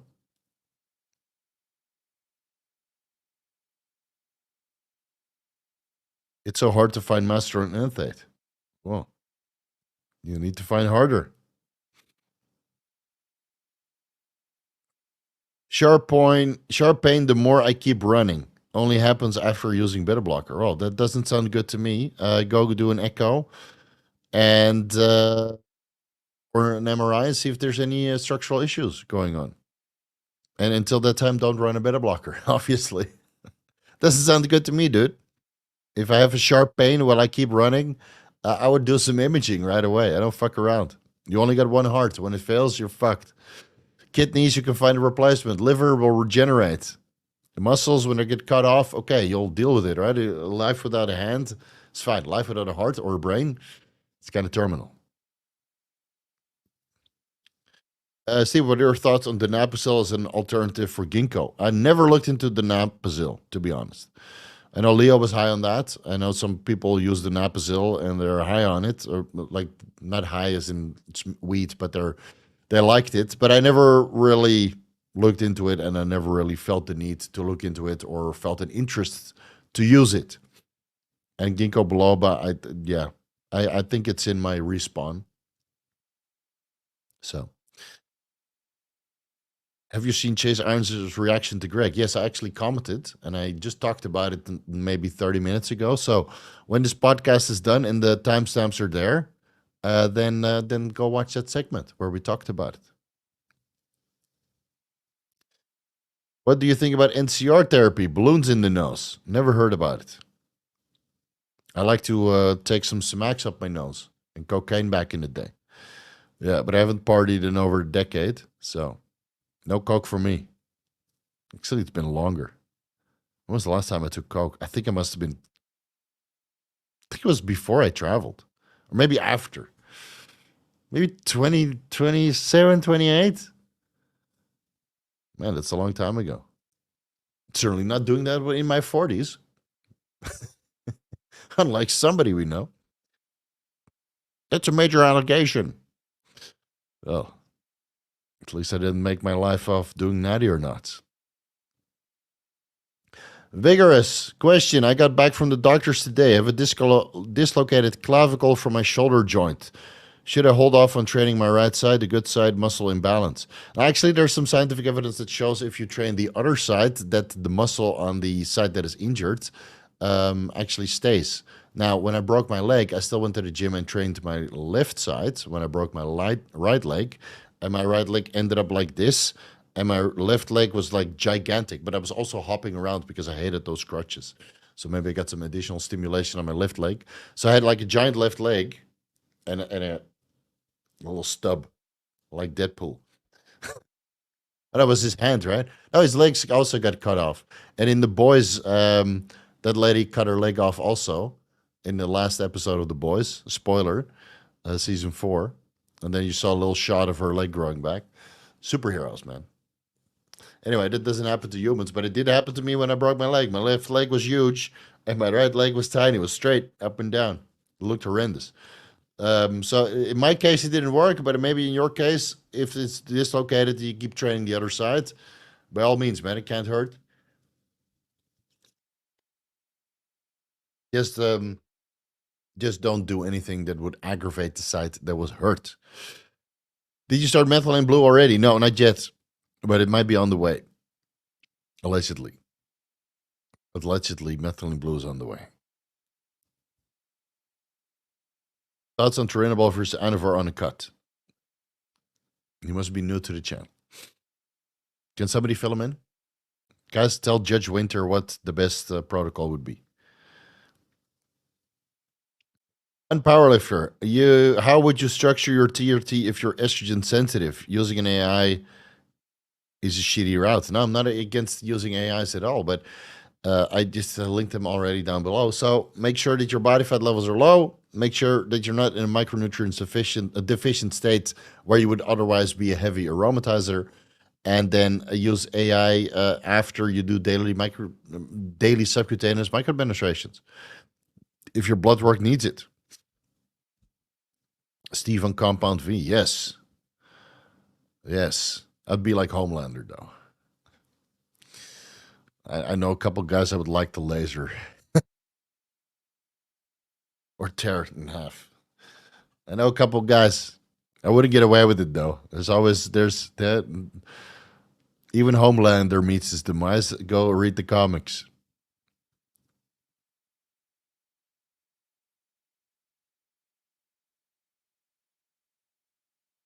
Steve, can you mix HCG and growth hormone in the same syringe? No, I don't think that's a good idea because there might be some compound in the growth hormone or the HCG that would denature the other protein, and then you're left with a milky white substance that doesn't contain HCG or growth hormone or neither anymore. So I would inject that separately. They're both difficult to source and expensive, so don't fuck around. One time I drew insulin into a growth hormone syringe, and then it turned cloudy. I was like, fuck. There goes my 3 I use of growth hormone. Grounding sheets. Man, all this new stuff. Guys, this is a steroid channel. Let's stick to that. Grounding sheets. There's research on this. All right, that's great. Cherry juice concentrate. Better recovery, anti-inflammatory, antioxidant, improve high blood pressure and cholesterol levels. Funded by the cherry juice manufacturers. Dude, everything can have benefits. If it's a rodent study, you can take it with a grain of salt. You know what has benefits? Just eating healthy. And taking moderate dosages. Look at my skin. Does it look healthy to you? I eat healthy even on holiday. 2 healthy meals and 1 shitty meal, even though that was still pretty healthy. I mean, can't say anything bad about Lebanese food, man. Can't say anything bad. I had Lebanese food almost every day in Dubai, and I had some healthy home-cooked meals for my mom at home. I'm bitterballing the last day. That was pretty bad, though. Fuck, I had a lot. For the guys who don't know,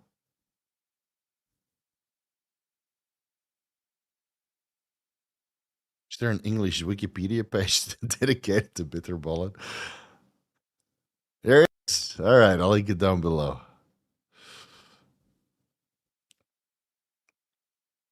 It's right below Paul Stamets.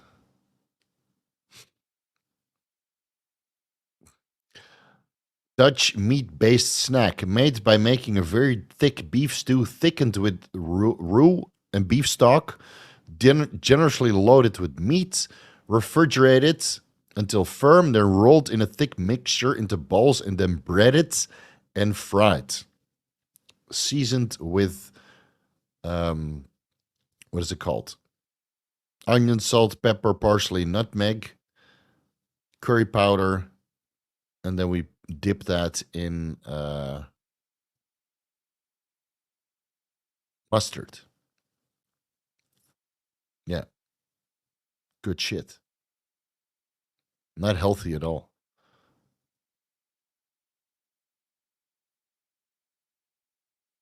I like steroids. Good channel. Yeah, it's a good channel for steroids. That's for sure. Let's not go there. Juice, not Jews. Fucking grammar Nazis. Go play in traffic. Any tips for staying lean on vacation? Currently 5% body fat and planning to bulk after 9 days holiday. Not all inclusive. I don't drink much. Okay, so here's what I did. 15,000 steps minimum, skipping breakfast, then having 2 meals. So you get an Airbnb. I got an Airbnb in Dubai. I got it in Dubai Mall. Right next to Dubai Mall, there's like a tower. The Kempinski Hotel is in there, and then the second tower, or it's in the same tower, but it's right next to the Kempinski Hotel. There's a boatload of Airbnbs. So I got an Airbnb with a full kitchen. That is like a studio room with a nice bathroom and a pretty good kitchen. So we cook 2 meals in there. So you skip breakfast, you eat lunch. I just ate some eggs with I don't know, some vegetables, some ready-made salad that I got at Waitrose in Dubai Mall. It's like a 10-minute walk, so you already get like 2,000, 3,000 steps in just walking to the grocery store and back. And then you have your first meal, your second meal, and then the last meal you eat something fun. But you already got 15,000 steps in. And you go to the gym sometimes. So 4 times a week you go to the gym, you get your steps in. You don't necessarily have to do cardio unless you do some post workout cardio, maybe 10 minutes to kind of talk with the people that are there. And get your meet and greet in that way. So you do your cardio while meet and greeting, but only if you're famous. YouTube famous doesn't count. Where were we? Oh yeah, and then the last meal of the day, you try to eat something not too bad. So I had Lebanese or hamburgers, or some fine dining, and then you try not to eat too much. And the last thing you want to do is then on the way back, you go to 7-Eleven or Waitrose, and then eat all the candy. So if you do eat all the candy, then you have to follow that day with metformin, berberine, and maybe some thyroid medication to kind of metabolize everything overnight, which allegedly I might have done. But I stayed pretty good. My body fat level stayed low. I probably gained like half a kilo of fat and a boatload of water. And I keep in mind that I arrived yesterday from the flight. So I'm literally home for 36 hours. Give me a break. Give me a break. I should be looking pretty good. So that's basically how you do it. You walk a lot, you eat healthy, but make sure you enjoy your holiday because it's holiday after all. And if you're on a full-blown cutting diet on holiday and you kept lean and then you come home and then all you have is memories of you eating clean and not doing anything fun. And you don't go on holiday to not get any memories of you doing fun, right? I went to Atmosphere, the Burj Khalifa. I went to Meet & Co. I went to Zouk or Zuzu. I went to Karam. Where else did I go? I ate at Binu's gym every time post-workout. They have like 4 different restaurants in there. So you just pick and choose what you want. So I had like 100 grams of beef this, 100 grams of beef that, 100 grams of chicken this, and some rice. Job done. Best post-workout ever. All right, so just eat healthy. In the last meal of the day, eat a little bit sloppy. But it's still healthy food. Right? Meat & Co. was steak and a hamburger. What's wrong with that? Nothing. Or don't ask about dessert, though. Show the fucking dessert.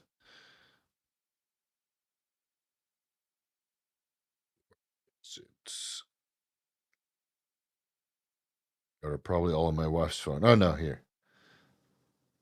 What kind of dessert is that? It's like can't really see it, right? There's a cheesecake and, there's a lot of garbage in there. I should share these pictures on Instagram, but maybe not. Yeah. Yummy. Anyway, never shows good. All right, where are we?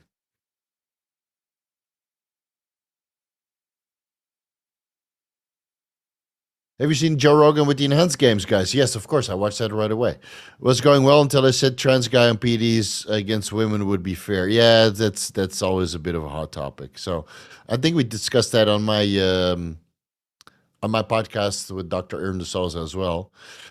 Just sparking interest, I think a natty guy against women on PEDs, that might be fair. But a trans guy on PEDs against women, nah. I think a natty guy against women on PEDs, that would be fair. Yeah, because their serum testosterone levels would be similar. and their growth hormone levels. Imagine a female MMA, a female MMA on gear against the male MMA on gear. No. Or a natty MMA guy against the female MMA guy on gear. It would not work. If it's not a contact sport, I'm okay with it. But if it involves pounding people's faces in, then I wouldn't.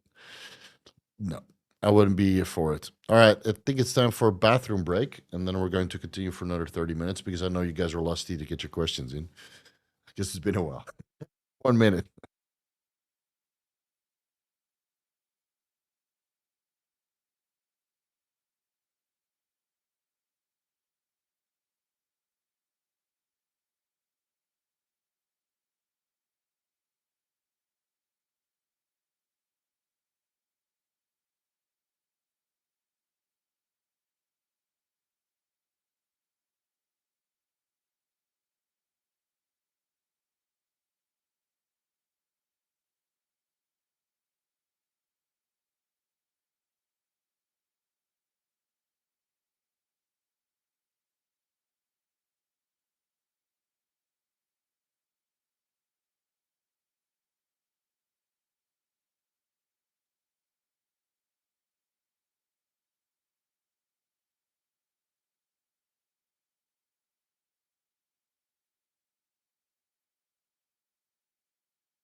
And we're back.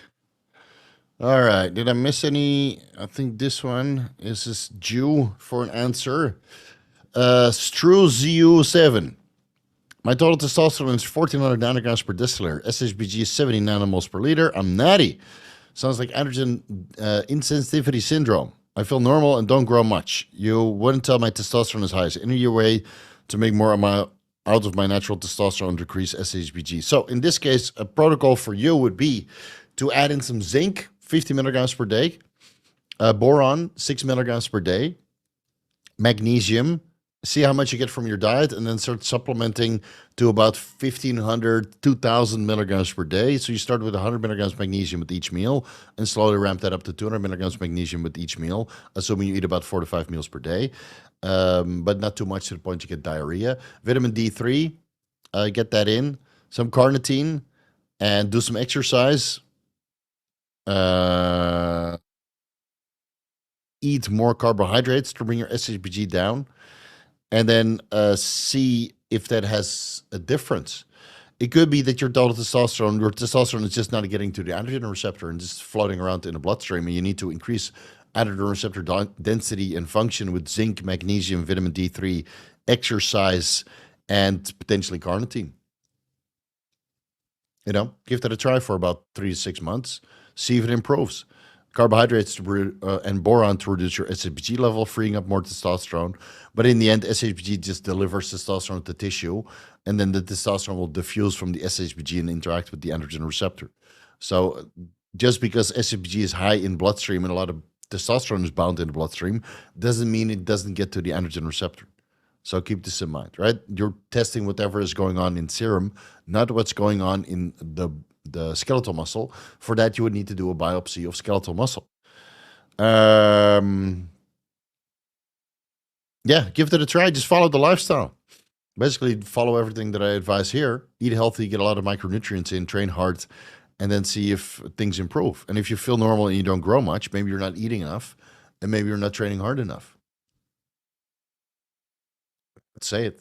Maybe you're not eating enough, maybe you're not training hard enough. But if you're doing that, and you're doing all the micronutrients right, Maybe it's time to add in some growth hormone. Bring your SHBG down that way. Create more hyperplasia and more androgen receptors potentially, because now you have more skeletal muscle tissue.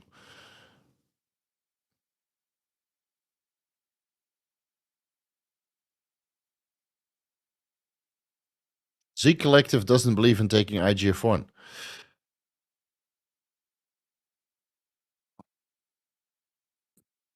I know. Maybe they need to try some Increlex.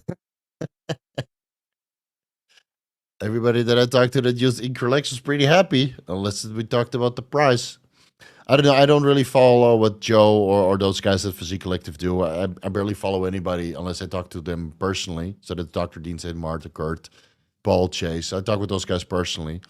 You know, a lot of people get good results from Physique Collective, their website or their coaching programs. I mean, the proof is in the pudding. They do excellent job with their clients, right? So, but I don't follow them, so I don't know what their protocols are. I do know that Joe used to be, you know, following Victor Black's advice, but I don't think they probably had a falling out, just like everybody had a falling out with Victor. And I heard from what's his name? See, names, I'm terrible with it, dude. Let me check real quick. Oh. God damn, I'm so terrible with names. So bad with names. Jared Feather. Fuck, sorry, Jared. So Jared is being coached by Joe, and then Jared is coaching Mike Israel, right? And I believe that Jared does say that Joe, after he distanced himself from Victor, that he kind of formulated it his own way and just built upon what he learned, and he came to different conclusions. So I'm all for it. But since I don't have a YouTube channel and since I don't sign up to membership sites or I don't sign up for coaching, I have no idea what they're doing. But when I look at the pictures of Joe's Instagram page, all his clients do look fucking good. I will say that. But if he doesn't believe in taking IGF-1, I come to Thailand. You might be able to buy a box of Increlex, and then let's see if Joe can get his dream physique. All right? Might be the missing link, man. I did feel that it was the missing link for me.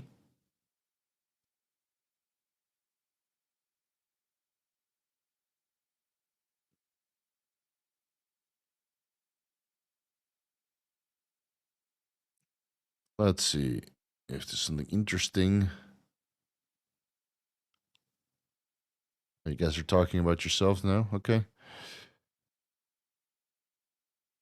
You haven't seen some woman on gear like, yeah, Natalia Azumenko, yeah, or as Amazonka. Amazonka, is that her name? Amazonka?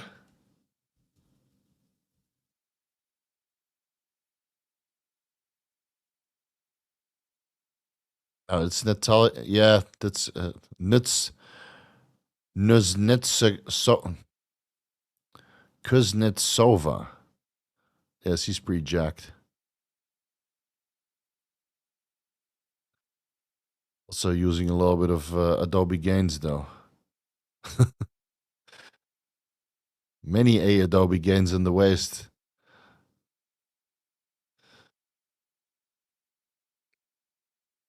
Interesting. She would not last in an MMA fight, though. Just like most bodybuilders wouldn't. Myself included.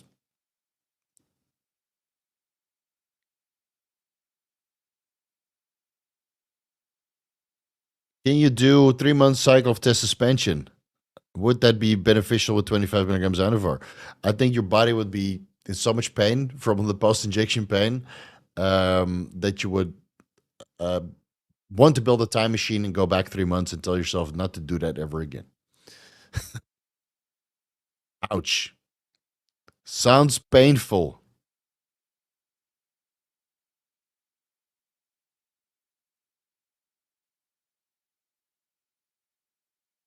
Steve, where can I find the Thailand starter guide? Heard you mention it. I usually send it to people that I met in real life because it contains a lot of information that I would need to vet people first.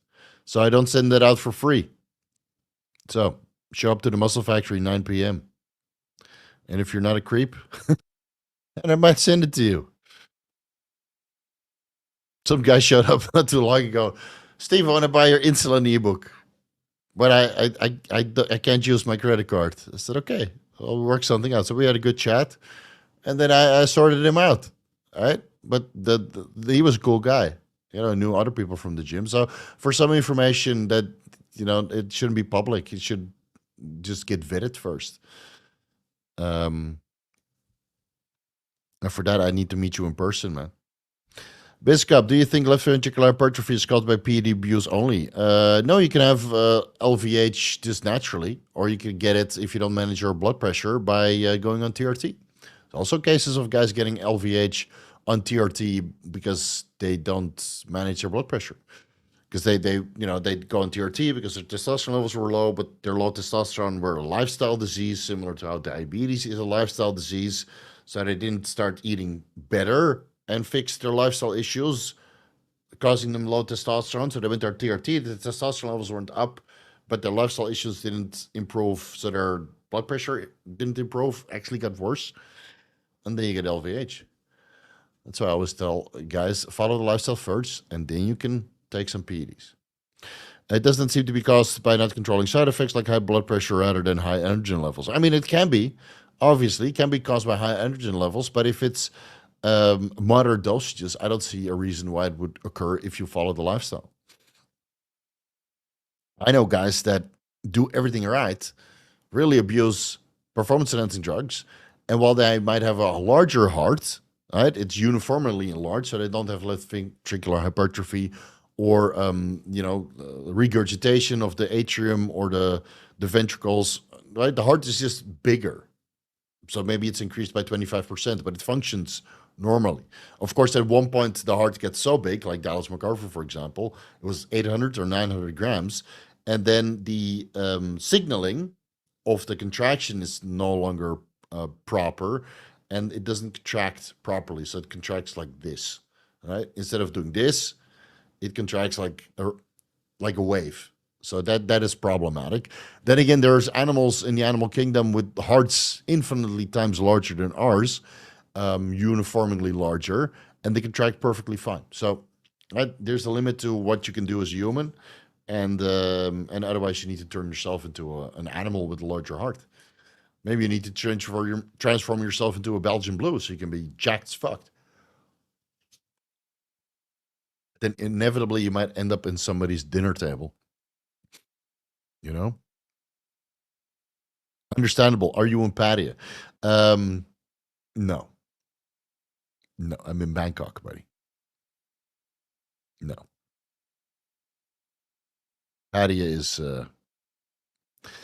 not for people who are of sane of mind. Hi, Steve. I had high estrogen last blood work while on TRT, roughly 14% body fat. After a bulk, want to run 250 IUs HCG 3 times a week on top. Can I run a Arimidex and stop high estrogen? Yes. Yes. Yes, you can. Good luck.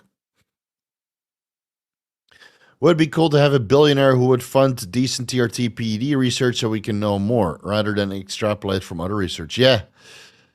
Yeah. Yeah. If only if, right? Research is expensive, man. It's very expensive. To do it in a controlled environment with a large enough sample size, ideally get 1,000 people involved for every study. And even then, there's too many variables. So it's very hard to do research. And maybe in 100 years we'll all laugh at what we're doing now, but I'll be long dead. And most of you guys will be long dead by then. So we just do the best we can with the limited scientific evidence that we have and the very large sample size of the bodybuilding community and the fitness community and the other sports that are involved with performance-enhancing drugs, and take all of this scientific evidence and the anecdotal experience from individuals and bodybuilding coaches, put that all together to make the best decisions. And I think we're doing a lot better than we did 5 years ago. That's for sure. Yeah. Don't hate on Pattaya. Stay there for a year. Let me know. Stay there for a year, man. If you didn't lose your mind by then, it's a silly place with silly people.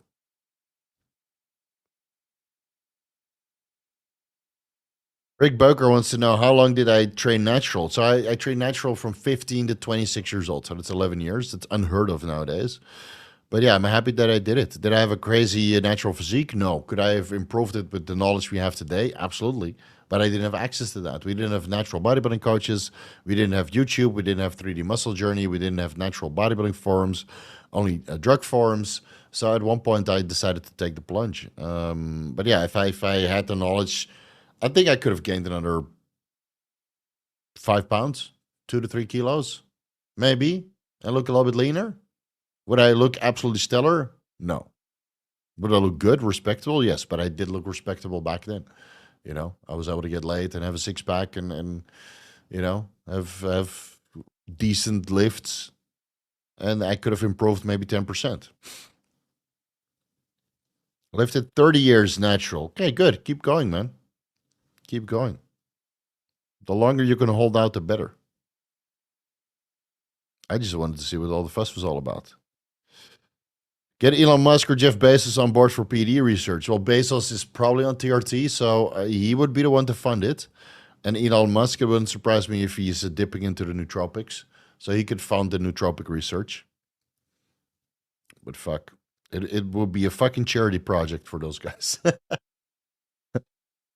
They have billions. Imagine if they donate 1 billion each to performance-enhancing drug research. And it wouldn't even dent their financials, but it would be a benefit for the community. That's for sure. Yeah.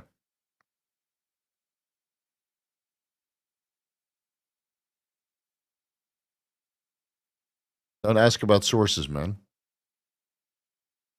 Yeah, Elon Musk was on semaglutide. Yeah, a lot of guys are on semaglutide nowadays. So funny. Me and Derek started talking about this years ago, and then you come to the United States. Overweight, problem to get in shape, semaglutide on the billboards. Fuck.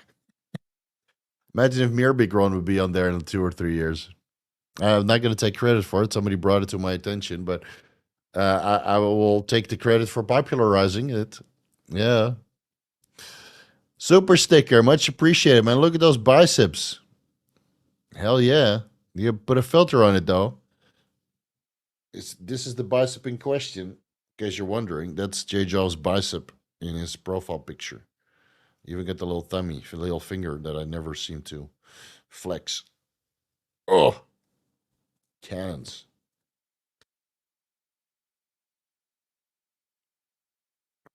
Robin says hi. Who? Robin Brands from Sport and Fitness? I was in Sport and... You mean in Almeida, right? That Robin? Who used to compete? It looked absolutely stellar. We're talking about the same Robin? Friends with Khalid Al-Mosinawi? Yeah. Yeah, fuck, man. I remember when I walked into Spartacus, when I was... Spartacus gym it used to be a bodybuilder gym in Almeida where I grew up. I walked into Spartacus, and when I was, I think, 21 years old, 20, no, younger, 19 years old. So it's a gym, like second floor, like dodgy gym, Panada equipment, like fucking old as shit. And I walked into the gym. I just came from Almeida Fitness, which was some underground gym, fucking hot there during the summer. That's where most of the gym rats trained. And then Spartacus Gym is where a tiny gym where all the bodybuilders used to train. I go up the stairs and I see Robin Brands front raising 30-kilo dumbbells. And I did not think I need to get on steroids. I thought if I want big fucking delts, I got to do 30-kilo front raises. And I did a couple years later. Robert Brown's only a couple of years older than I am. Beautiful physique, tiny waist. He really went far competing, but I don't think he ever wanted to push the drugs. And he was a family man. He had a kid and you know, a beautiful wife. Very busy with that, very busy working. And good friends with Khalid Al-Mosinami, who was a pro. And was kind of taking everybody under his wing there. Good guy, man. It's a shame I didn't see any of those guys when I went to Sport and Fitness Almeida, but that place turned into a fucking shithole. Holy crap. I was there, I trained there once. and it was so dusty. I told the staff there, I said, hey, I hate to say this, but, is there a vacuum machine here? You guys really need to vacuum that place up. And I took all the hardcore equipment out. So next time I'll go to the mix when I go back to my hometown, or another gym. But I don't know where everybody was training, but I didn't see anybody but in Almeida anymore. And I felt like almost like I fucked some places walking around doing a little bit of grocery shopping and stuff. Because it seems that all the big bodybuilders have disappeared. Like William Bonac is training in his own home gym, Beverwijk. And I didn't see any bodybuilders there, man. So, but tell Robert I said hi. Tell him that I'm doing well over here in Thailand. And at one point, he's welcome to join with his family. Because I do know that he likes to go on holidays to sunny places. From what I remember. Man, he had a killer physique, dude. That guy. Killer. I was there at this show when he won the overall. What would be all blood work parameters you would personally check if you're experiencing heart palpitations? All your serum electrolytes, creatinine, blood urine nitrogen, cystatin C, just to see if there's any kidney problems, because kidney problems resulting in electrolyte balance will ultimately affect your heart. Because of the metabolic waste products are building up and some of the electrolytes are skewing, and thus the conductivity of your heart are not going, or the contractions of your heart are not going well. Vitamin D3 and magnesium levels. Magnesium obviously is part of your electrolytes, but it's a separate one. Magnesium and vitamin D3. Troponin IT Pro. What was it called? Sorry. Troponin I, troponin T, CKMB, that's the myocardial band, the creatine phosphokinase specific to the heart. So that's creatine phosphokinase myocardial band. And BNP, man, what was it called?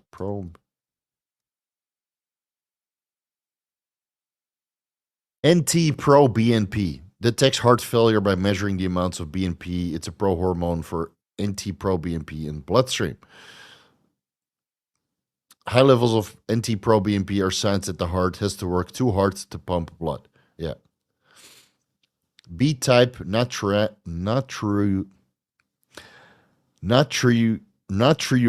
peptide. Jeez. Medical field, fuck you guys, man, for naming things so difficult. B-type natriuretic peptides BNP test. All right. Fuck my life. Natriuretic peptide.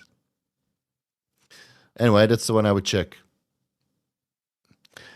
So Rick said Robin Bruns could turn pro, but he chose for his family. Yeah, that's what I remember. That's what I remember. Super nice guy, man. Last time I met him maybe 5 years ago in the gym or 7 years ago when I was in Holland. We had a good conversation. Tell him I said hi, man. Tell him Stefan says hi. Now Vigorous Steve. But I'm sure he remembers. A little skinny kid that turned into a YouTuber. Rick. Did I ever meet you, Rick? Rick Boker.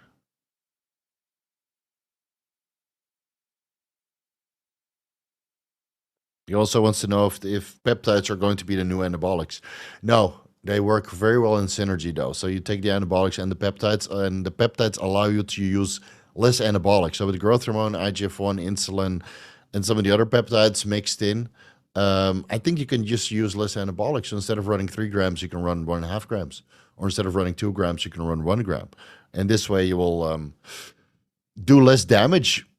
Because the peptides, well, besides insulin killing you instantly, obviously, the peptides, it's just not as deleterious as the steroids are. Travis Hill, what will be? Oh, I just mentioned those. Sorry, already got to that question. Biscup, if the enhanced games are successful, it will surely change the social view on PEDs. Fingers crossed it might push the research funding too. Yeah, I told Dr. Ernest Sosa off camera that it would be the perfect opportunity to do research, because now you have all these athletes taking performance-enhancing drugs in a controlled environment, and for the week that they are there, or maybe longer for the showcase events, you'll be able to monitor their blood pressure, discuss what performance-enhancing drugs they're taking, maybe do an echo, an ultrasound, right? It's a very large sample size of a multitude of different athletes from different sports, and you can get a lot of data that way. And I think with the funding they have on board, now they would be able to conduct such research. I mean, they're in contact with many doctors and many researchers. I'm sure they will be willing to help. So that would be the perfect opportunity to do initial research on athletes taking performance-enhancing drugs and get some good studies out of that. How that would need to be formulated, I'm not entirely sure. Yeah, I should reach out to them, see if I can be involved in some sort of capacity. I mean, I'm now a published author on PubMed, for fuck's sake. Oh, not on PubMed, it's not there, but I contributed to that research paper with Timothy Pietkowski. So Vigorous Steve is now published researcher. So maybe I can help in some sort of capacity.